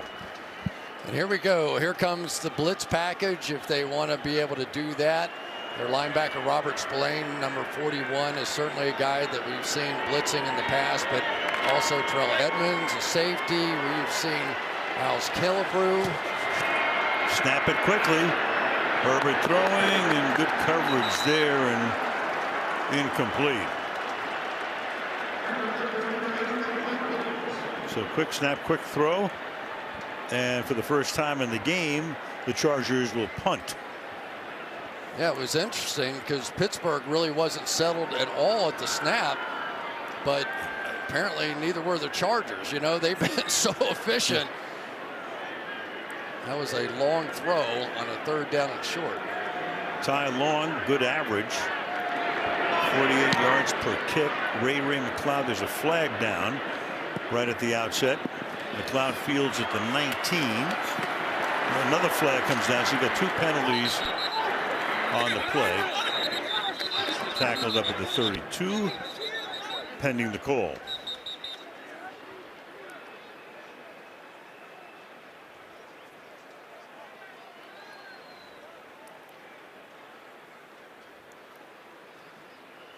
You ever wonder if you averaged it out? Oh, it's going to be one of those. Did he come back in immediately?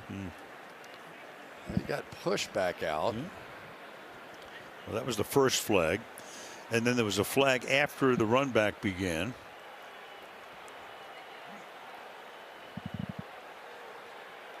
First look on Keandre Thomas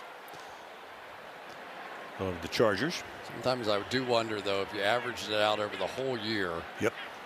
And all the penalties that are involved, would you be better off fair catching and never running one out of the end zone the whole year? Player of the kicking team, number 38, went out of bounds on his own. Illegal block in the back during the return, number 31. Those fouls are going to offset. Replay, 4th down. You make a good point. I've always thought that, you know, sometimes a killer penalty or a killer play is a fumble on a punt return. And how many have we seen? Yeah, no, it's tough. But for Ben Roethlisberger, I mean, if he could somehow put together a drive here and get within a touchdown, and you could get the terrible towels going in here and create the atmosphere, you know, this is their shot now. And Long has that blocked, and that's exactly what the Steelers needed. And you got Killebrew there, and it spins out of bounds. But that's going to set up a first down deep in Charger territory. Danny Smith is the special teams coordinator, and exactly what the Steelers needed at this moment in time. How about that? Right here, right through the gut. And there was pressure over here as well. So the up back could not turn and help. And there you go. We talk about the three phases of a football game. And it is the special teams that comes up with a play to put the Pittsburgh Steelers right back in this thing. Killebrew, a special teams ace, blocked the punt against Buffalo in the opener, which was huge. Danny Smith exultant, and Ben has a 1st and goal now from the 3-yard line.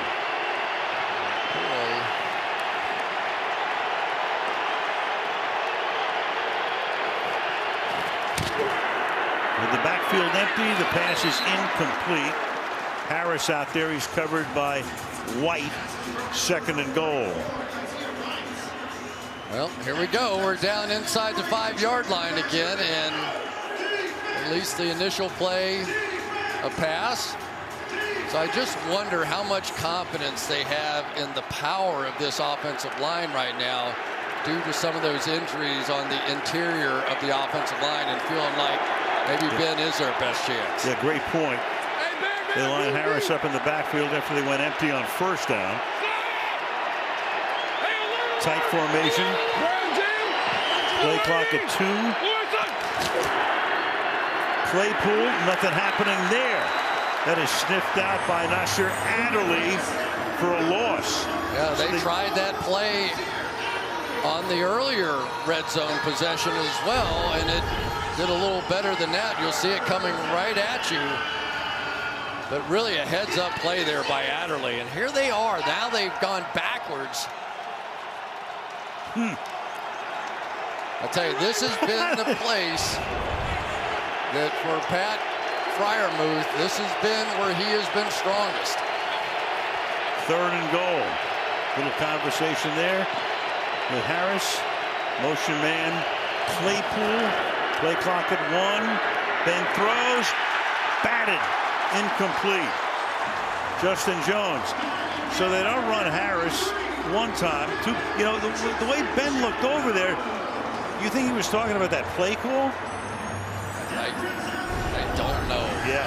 I don't know. I do know that there's a whole bunch of Steelerites in Pittsburgh who only want people to run the football when they get inside the 5-yard line. I can tell you that. And put a fullback in. They're always talking about a fullback. 4th and goal. From the 5. Can the Steelers get back in it? Down 2 scores, and that is batted away. And with a flag coming in, you got Adderley who comes up with it, but the penalty in the end zone.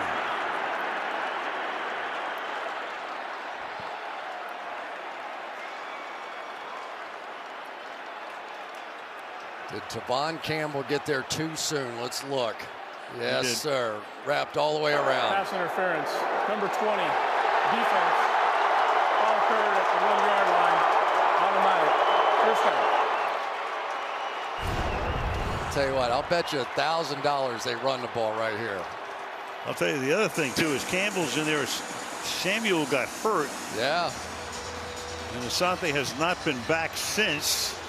No, and it didn't take long to find him, did it? And now they put a fullback in the game, who's Derek Watt, TJ and JJ's brother. Harris is the back. Harris dives for the touchdown.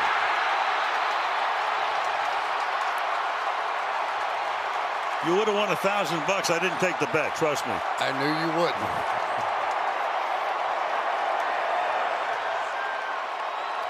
Well, well, well. Now you face the towels. The Steelers escaped.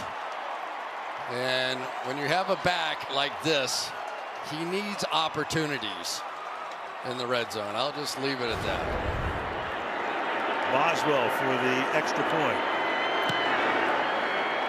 So the penalty on the Chargers, harmful. All began with a block punt after there was a penalty that forced a second punting effort. It ends that way with a touchdown. 27-20 LA. The Dome in the Big Easy. And then Sunday night it's Cleveland and Baltimore on Sunday Night Football. Mike Tomlin likes to talk about a distribution of labor. So Tirico and Breeze will be down there on Thanksgiving night. Distributed. We distributed it to him. Back to the block punt we go. Well, Miles Killebrew gets the block, and it is Drew Tranquil who had to miss the entire week of practice. You'll see shooting through here is Killebrew, but watch Tranquil. He's going to get 3 different guys, and he's probably thinking the up back is going to help me with the first one. Could not, because additional pressure was brought on the outside. And so that guy gets to celebrate right there. Danny Smith's been a great one for a long time. Feels a little like Heinz Field right now. The towels twirling from the 25-yard line. Herbert will throw it to the outside. That is caught. And staying in bounds and picking up the first down is Donald Parham. Gain of 11. It's always great on first down when you get a defense that you know is going to be amped up like that. And there's Killebrew over on the outside, keeping his football team in the game, but using the excitement of the moment against the defense, going some kind of counter, bootleg. Take advantage of all that energy. Herbert approaching 300 yards. He's 18 shy from the 36. Surveys, fires, and it's incomplete. The coverage is good right over the middle. Intended for the tight end Cook. Covered by James Pierre. 2nd and 10 for the Chargers. Now Cook with a chance on this one. I really think he was trying to get the ball to Keenan Allen, but Devin Bush had good coverage there. That's really a perfect throw. Just the ball needs to be caught. Here you go. Now Justin Herbert, what has been a very relaxed and comfortable game, is getting uncomfortable. Cook gets hurt. He comes out, the tight end. 2nd and 10. Roundtree is the back. And that's caught. And a first down, a 12-yard gain here to Donald Parham. Number 2 tight end. First down. Watch Herbert here. This time Devin Bush right in the middle of the field. You'll see Herbert look this way just to hold him in that spot. He knew the whole time where he was going. There was no doubt he was coming back to Parham on that one. He just tried to freeze that athletic middle linebacker. Chargers bring an extra lineman in on this play. From the 48-yard line, on the ground, looking for some room, fighting for that extra yardage. Roundtree, the rookie 6th-round pick from Missouri. Had a heck of an end zone dance last week, didn't he? Oh, boy. It was an ode to his old fraternity, I thought. It made a few highlights. 2nd and 5. Good test for Herbert here. I'm enjoying watching him in this situation. Sometimes there's almost as much pressure trying to protect a lead as there is when you're behind. Yep.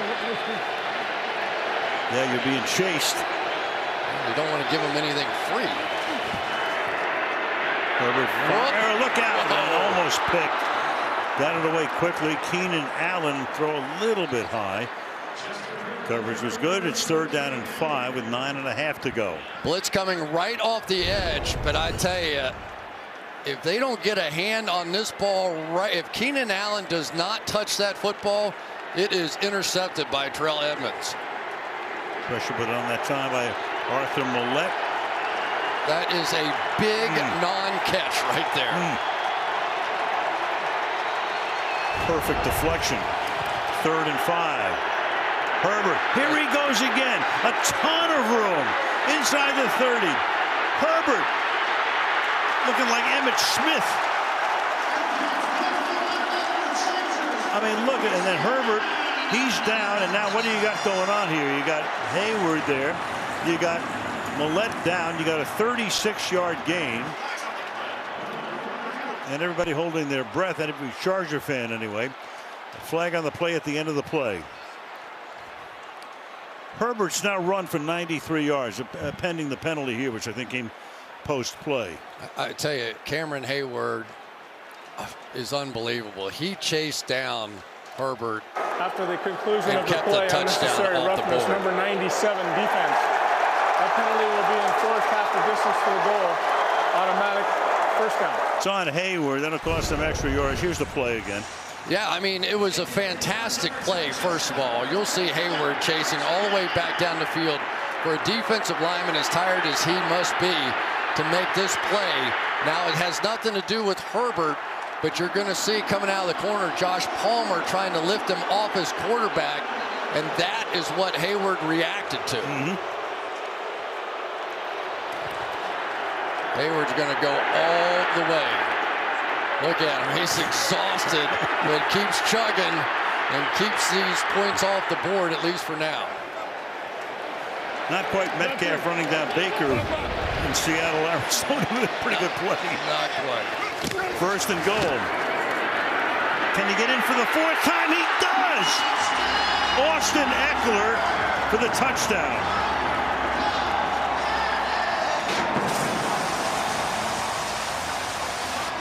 Austin Eckler, 4 touchdowns, 2 on the ground, 2 receiving. Herbert, 93 rushing yards. Watch this block by these 2 big dogs right there.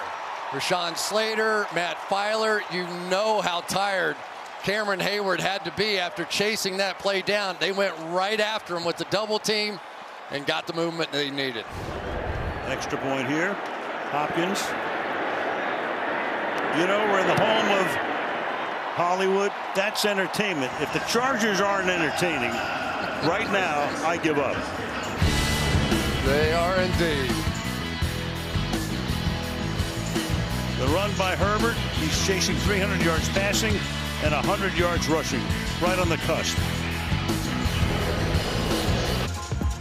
Geico. Los Angeles on this Sunday night.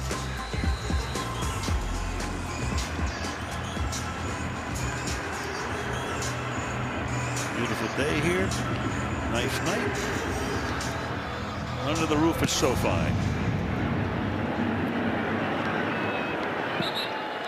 Touchback, and that, as you look at Lynn Swan, we can tell you back in 30 seconds after this from AWS.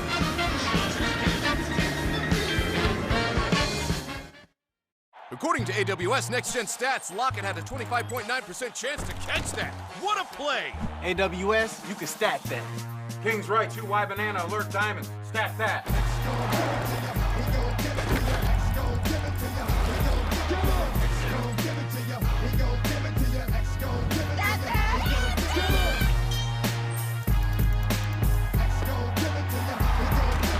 Stop that! How is that even possible? Chargers on top 34-20. Pittsburgh comes in with a 5-game unbeaten streak. 4 wins and a tie. Chargers have lost 3 of their last 4 after starting 4-1. Got a cushion here, a 14-point gap. 8:48 to go in regulation. Extra man come in on the rush, fumble, and he's able to collect it. Ben gets it back to save it at the 16-yard line. That was Uchenna Nwosu coming in, the fourth-year man who played his college ball at the road at USC. You get pressure coming from all sides. Bosa on this side is going to take the inside move and force Ben to step up. But then on the outside, Nwosu gets credit and gets the ball out. I got you, Trey. I got you. Roethlisberger fires, and nice catch. Claypool falling down. Adderley with the coverage on the play. They needed 19 and get 17 on the play. It'll be 3rd down and 2. Yeah, this game has gone completely differently than I thought. The Pittsburgh Steelers passing game is keeping them in it, and their running game just never had the success that you thought they might here. Yeah, Roethlisberger now 193 passing yards. And then they're getting close to 200 and a 1st down. Moving the sticks as Ray McLeod makes the grab halfway through the 4th. 1st down. Obviously still plenty of time. You just have to pick up the pace here a bit, and it was some of the hurry-up offense, I thought, of the Chargers in the first half that really put a lot of pressure on that makeshift defense of the Steelers that began the turning of this game.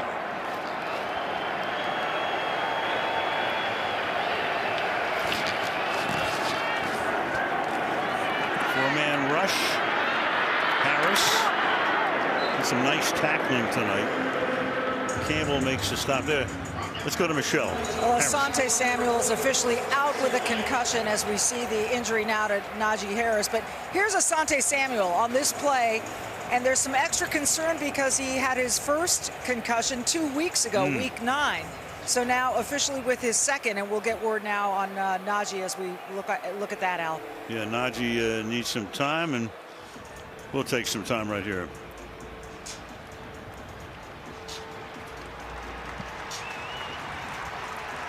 All right, 2nd down and 5 into the medical tent, and here it is again. They get hit right in the chops. It's a really bad miss by the officials. You're going to lose a star player and should have at a minimum had a 15-yard penalty tacked on top. Instead, it's 2nd and 5. It was Kaiser White who came in with the blast. 2nd down and 5 now from the 41. So Benny Snell is in the backfield, stays in the block, gets a chip there. And that pass is incomplete, intended for Johnson. So it'll be 3rd down and 5. Now they're starting to play Joey Bosa down inside more, and that is creating some immediate pressure in the face of Ben Roethlisberger. So they go with that 5-down look to try and create the one-on-one matchups and allow Bosa to go to work. Harris just 39 yards on 12 carries. You're right, Chris. They thought it would be a running game tonight. They're averaging, Steelers are just 3 yards per carry. Yeah, keep an eye on Bosa, who is 2nd from the bottom of your screen here. 97. On his way to the quarterback. Gets stopped, though. And the catch is made by Johnson. And Deontay Johnson will take it inside the 30-yard line.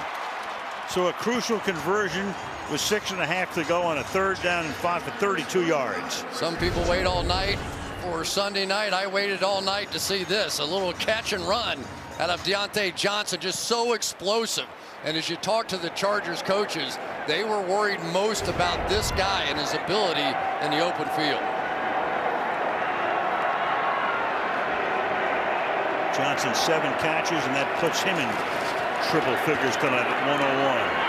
Roethlisberger fires, and that is going to be hauled in by Ebron. Going to the ground, setting up a 1st down and goal. Spotting it at the 9-yard line. Boy, Ben Roethlisberger's been a master over the years, working the middle of those fields with the tight ends, and Ebron read that one perfectly. Still not allowing the man coverage for Claypool. To this side he comes. There's Claypool. He makes the grab and is taken down out of bounds at the 5. Michael Davis makes the stop. It'll be 2nd down and goal for the Steelers. But they keep rolling the safety over the top of that single receiver. So in reality, even if you want, you really should run the ball. But if you want to throw the ball, you probably should go back to the multiple receiver side. Yeah, you might want to run the ball, but you don't have your back in there. Harris in the tent. They spread it out. 5 receivers in this set.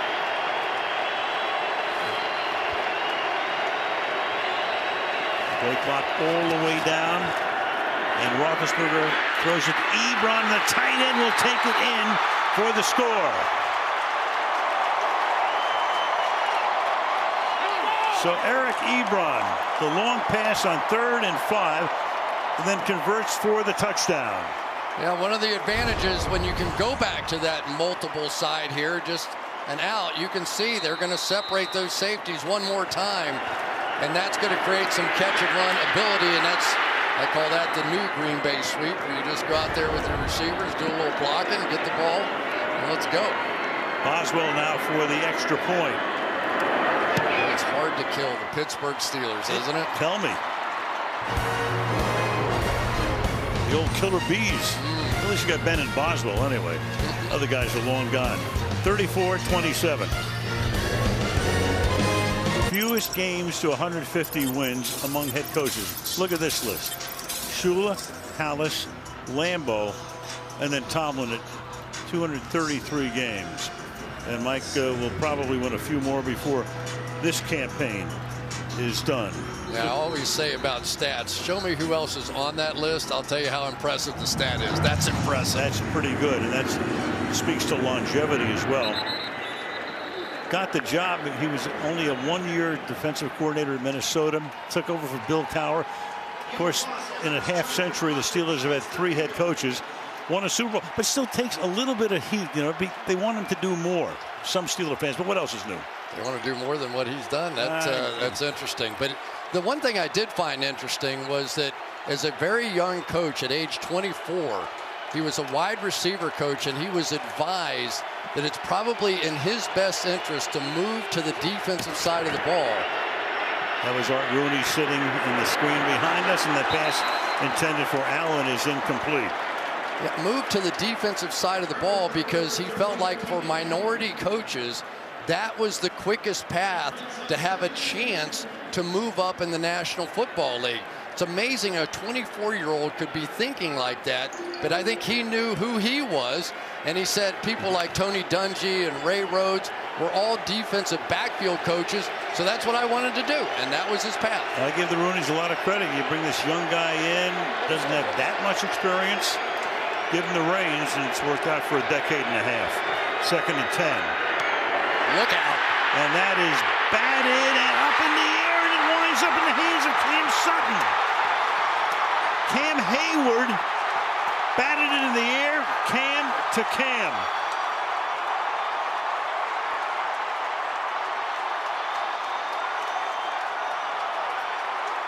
I told you he's having one of the best years of any player in the National Football League. This is his 6th batted pass of the season, and by far the biggest.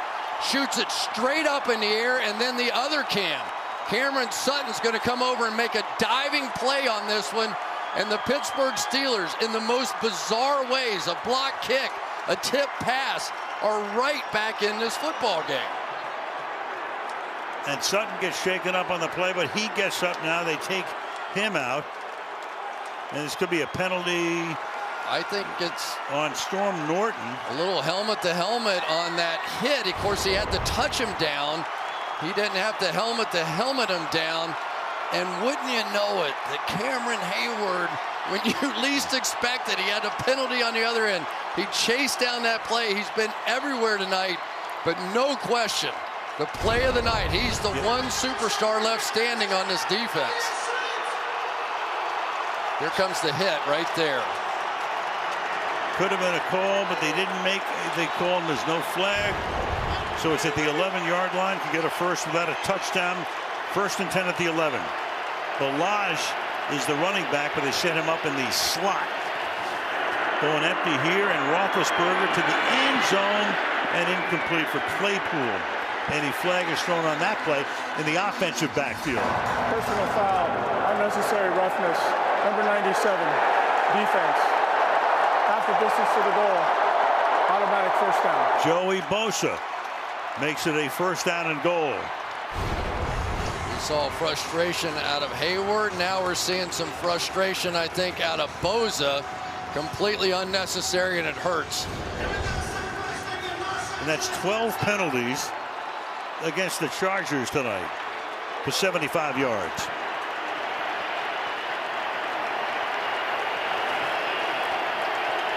From the 5 on a first and goal.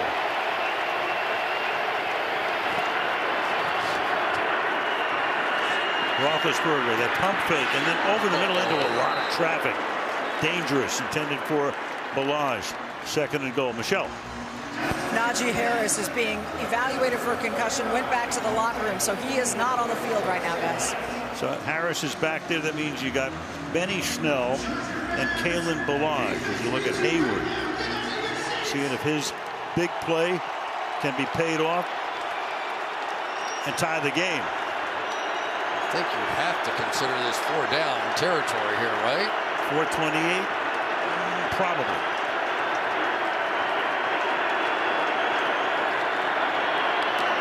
That's caught on the outside and taken in by Freiermuth for the touchdown. Pat Freiermuth on his way to the end zone.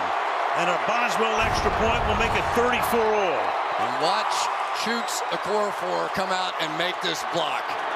This is potentially a game-winning block on the edge out there by their big offensive tackle and probably best pass protector. Boswell knocks it. Unbelievable. Well, it's Sunday night. Why not? We've had a few of these. Had a little respite the last couple of weeks, but we're back with high drama. Oh, my goodness. Here's Cameron Hayward. Shot off his helmet, straight up in the air, and then followed up by Cam Sutton with a brilliant catch.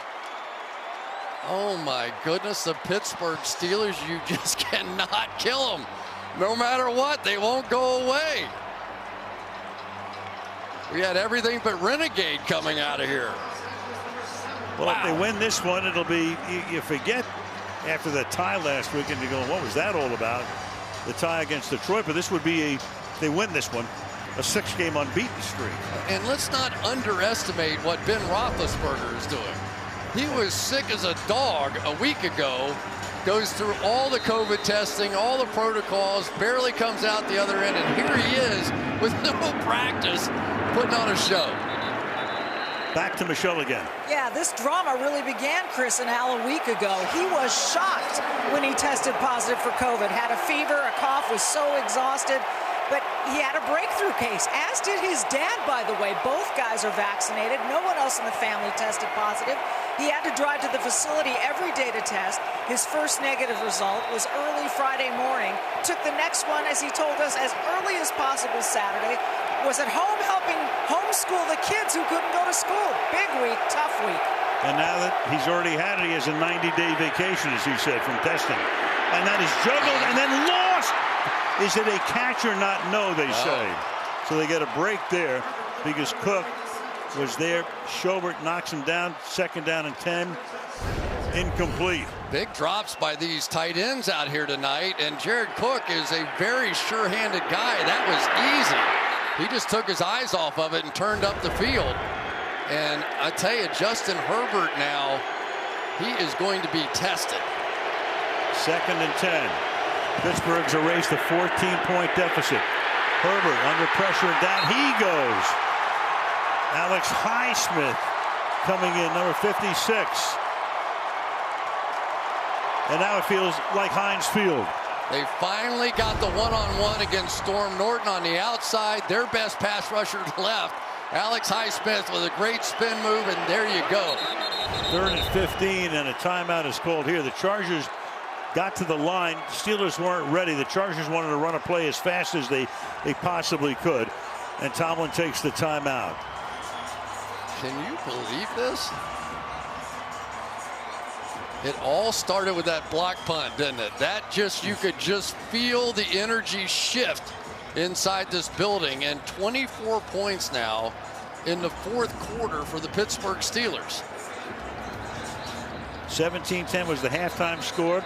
Got to 24-10. Last four Steeler drives have been field goal, touchdown, touchdown, touchdown.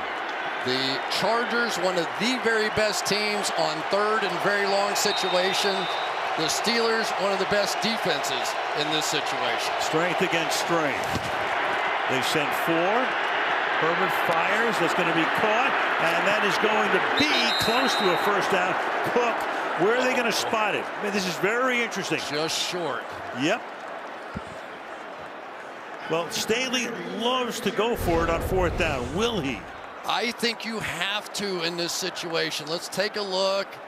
I think it was short, but you have one of the best teams in football in these third and fourth and ones as well, and a monster of a quarterback in Justin Herbert. And a monster of a call here. So Staley loves to go for it on fourth down. Won a game earlier this year going for it on a 4th and 9. Eckler is the running back. It's 4th and inches. Eckler. And no. Joe Schobert right in the middle of it. And they turn it over at the 34-yard line.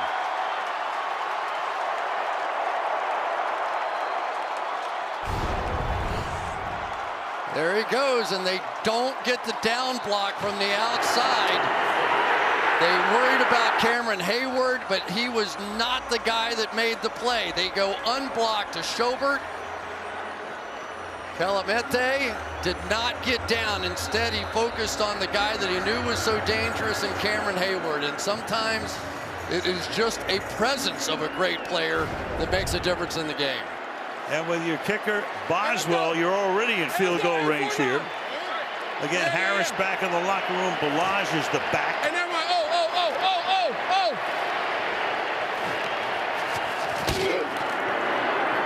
Fake to him and intended for Claypool, a little behind him. Covered by Campbell. Second down and 10. 3:40 left in the fourth. And there are going to be opportunities. That was a rare time that we saw a single high safety out of this Chargers defense, which basically means one-on-one opportunities on the outside. Now, 2nd and 10, you probably don't get it again, but they had a chance there. And you saw that graphic. You're down by 17 in the fourth. You're 0 for a million. 2nd and 10. Of course, most teams would be. From the 34-yard line. Roethlisberger fires. Washington will get taken out of bounds. 7-yard gain. Drew Tranquil makes the tackle. It's 3rd down and 3. And this is such a huge play now for the Chargers. They have to be able to get the ball back to their offense. You let them pick up this first down and keep milking the clock. Clock stopping here. You go out of bounds inside 5 minutes in the second half. They stop it. 3:34. 3rd and 3.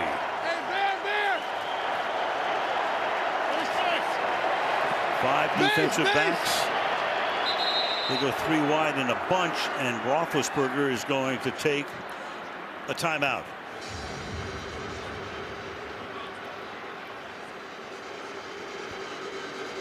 Well, analytics are a big part of every decision that is made, and no doubt about it, for Brandon Staley, he knew what was going on. The chance of winning the game, 53%.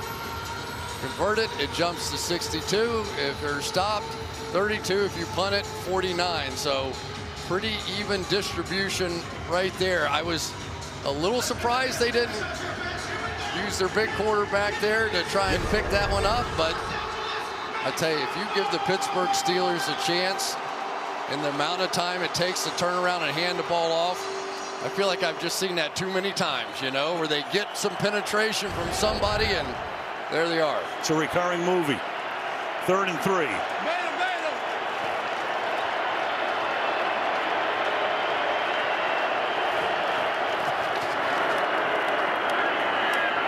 fake, hit as he throws, and that's incomplete. Joey Bosa put the heat on, and what do we have here? A penalty flag downfield at the 6-yard line. Ball looked like it was uncatchable as it turned out. Little conference going on. There's no foul for defensive pass interference on the play. The pass was uncatchable. Yeah, pass was well short. Roethlisberger was under pressure that time. So in comes Boswell now. He's had a tremendous season, and he will attempt about a 45-yard field goal. We get on officials when they blow calls. Yeah, they got that one That was right. good, yeah.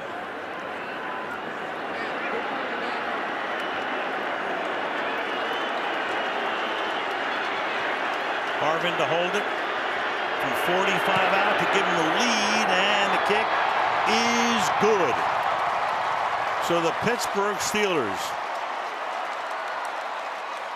have taken the lead, erasing a 14-point deficit when the period started, 37-34. And sometimes you have to be perfect in your execution on special teams. And so far tonight, Danny Smith's squad has done very, very well. That was a big field goal under tremendous pressure. And now the pressure shifts. Now we know what is going to happen, because Justin Herbert, they've built a franchise around him. There's Danny Smith. They've built this franchise around one guy. They think that he has the greatness of anybody you want to name, including Patrick Mahomes, whoever you want to talk about. This guy has all those characteristics. And now an opportunity on a national stage to show them. Don't want to short shrift the Steelers. They were down by 17 when the quarter began. Herbert, a little pep talk on the sideline. You see, comes out now from the 25-yard line. A little fourth quarter recap. You have the block punt here. This came after there was offsetting penalties on the prior punt. They did it again. Harris goes in for the touchdown. They made that pay off. Then you got Eckler going into the end zone, but back on the Steelers with Ebron. And then the batted pass by Hayward winding up in Sutton's hands. Roethlisberger winds up hitting Freiermuth. And here goes Herbert to work here. And he's under pressure again, but he does get it off to the tight end. That's Parham.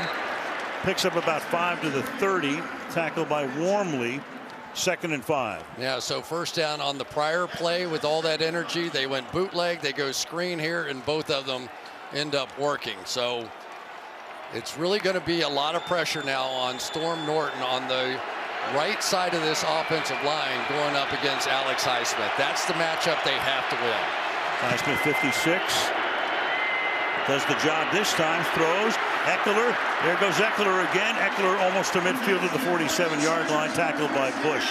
Gordon did the job that time on Highsmith. First down. I tell you, for inside linebackers, this is the toughest assignment of all. A back coming right through the middle of the line of scrimmage. Somebody as talented as Austin Eckler, and you've got to try and pick him up one-on-one when he makes that move. Man coverage right there, and that's the matchup that he's going to have to win tonight. 120 scrimmage yards for Eckler tonight. Herbert fires open, making the grab. Mike Williams down the sideline. High steps his way in for the touchdown.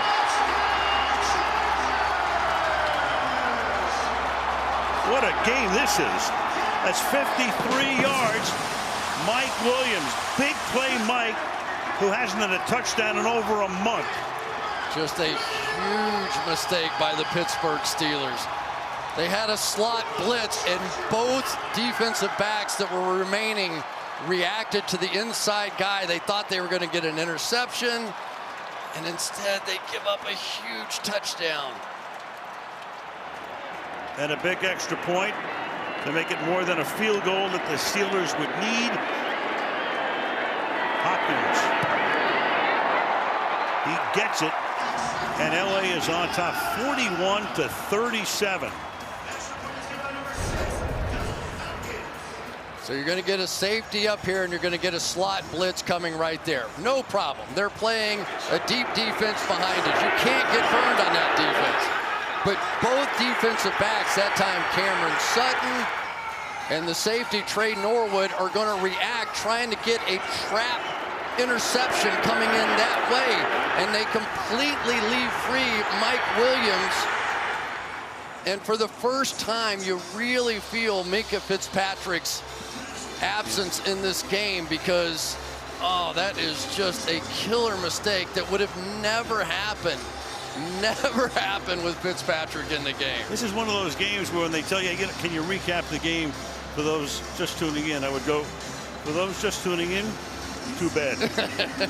I would have said nope. Oh, boy.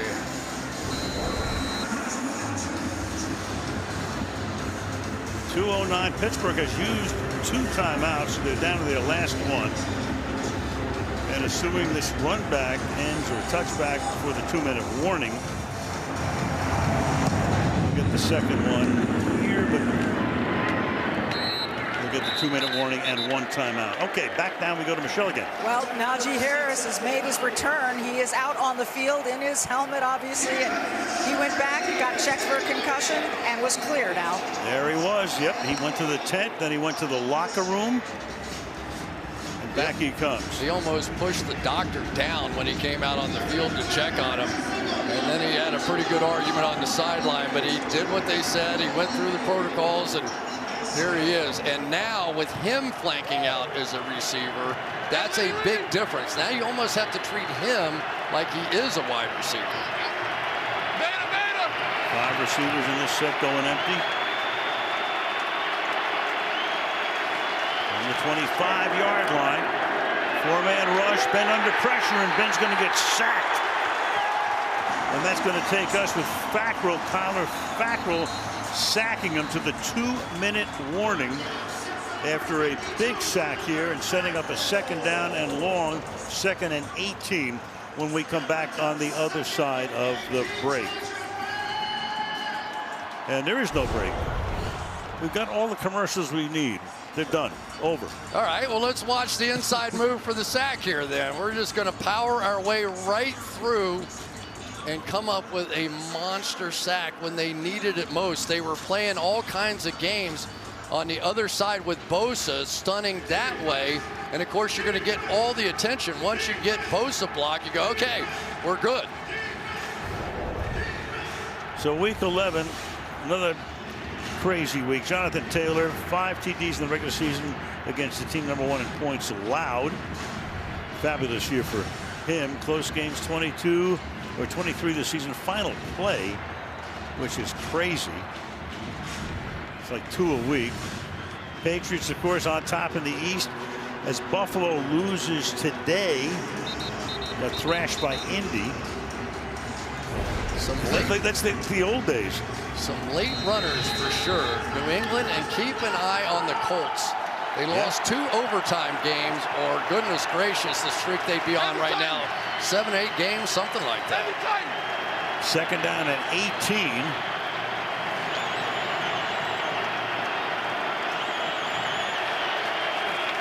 On the 17-yard line. Look out again! And a huge sack by Joey Bosa. And that'll make it 3rd and 1,000,000. 11-yard sack. It's going to be 3rd down and 29. I'll tell you, give Ronaldo Hill, the defensive coordinator, some credit on this one. They have been moving Bosa inside, and it has turned this game. It really has. That's where this pressure has been created. There he is over the right tackle. They send 4. Ben out of the end zone fires, and that's incomplete. Try to go to Johnson. Good coverage. 4th and 29. And Johnson starts to limp. There's Bosa inside, and when you put a guy that can rush the passer like that over a guard, you can go back through Super Bowl history and remember lessons on that.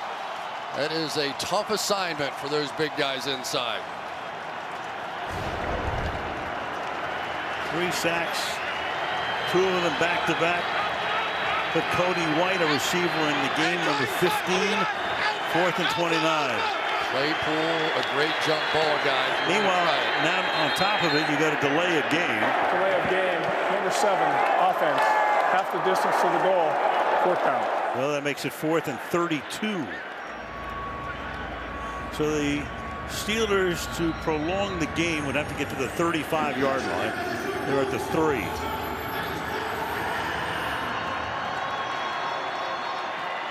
And the Chargers have 6 defensive backs lined up at least 17 yards from the line of scrimmage.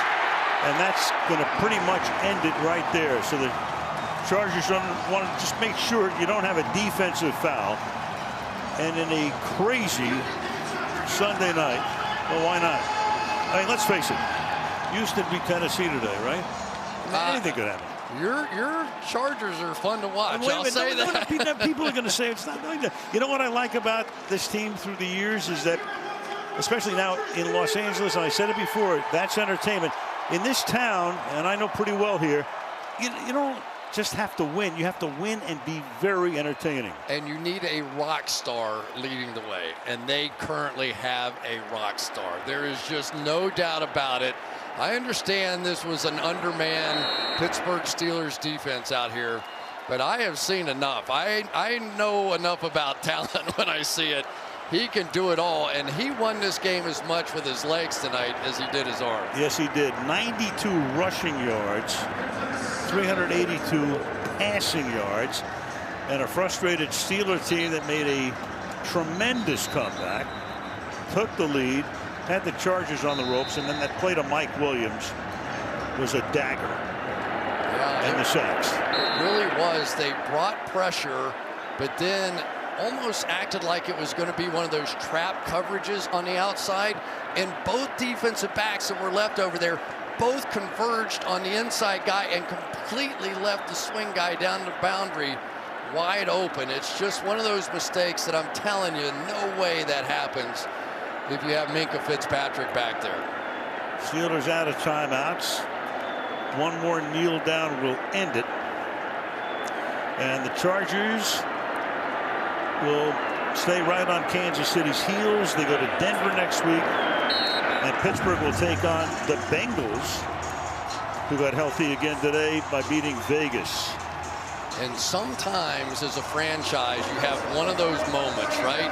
They had a chance to give this game away. They really did. And yet their young superstar quarterback in Justin Herbert came up with the play to win it. Don't forget the running back who had 4 touchdowns tonight, Eckler, Bosa, you name it. Derwin James. Matt Filer giving his former teammate a big hug. What a game. What a game. 78 points. You got Herbert. Long pass there to Williams. Blow the coverage. Hops into the end zone. Tremendous night for that guy. 382 through the air, 90 on the ground. For Ben, boy, a valiant effort. Terrific effort. Coming back from COVID last weekend. 273 through the air. Sunday night postgame show coming up after these messages from your NBC station.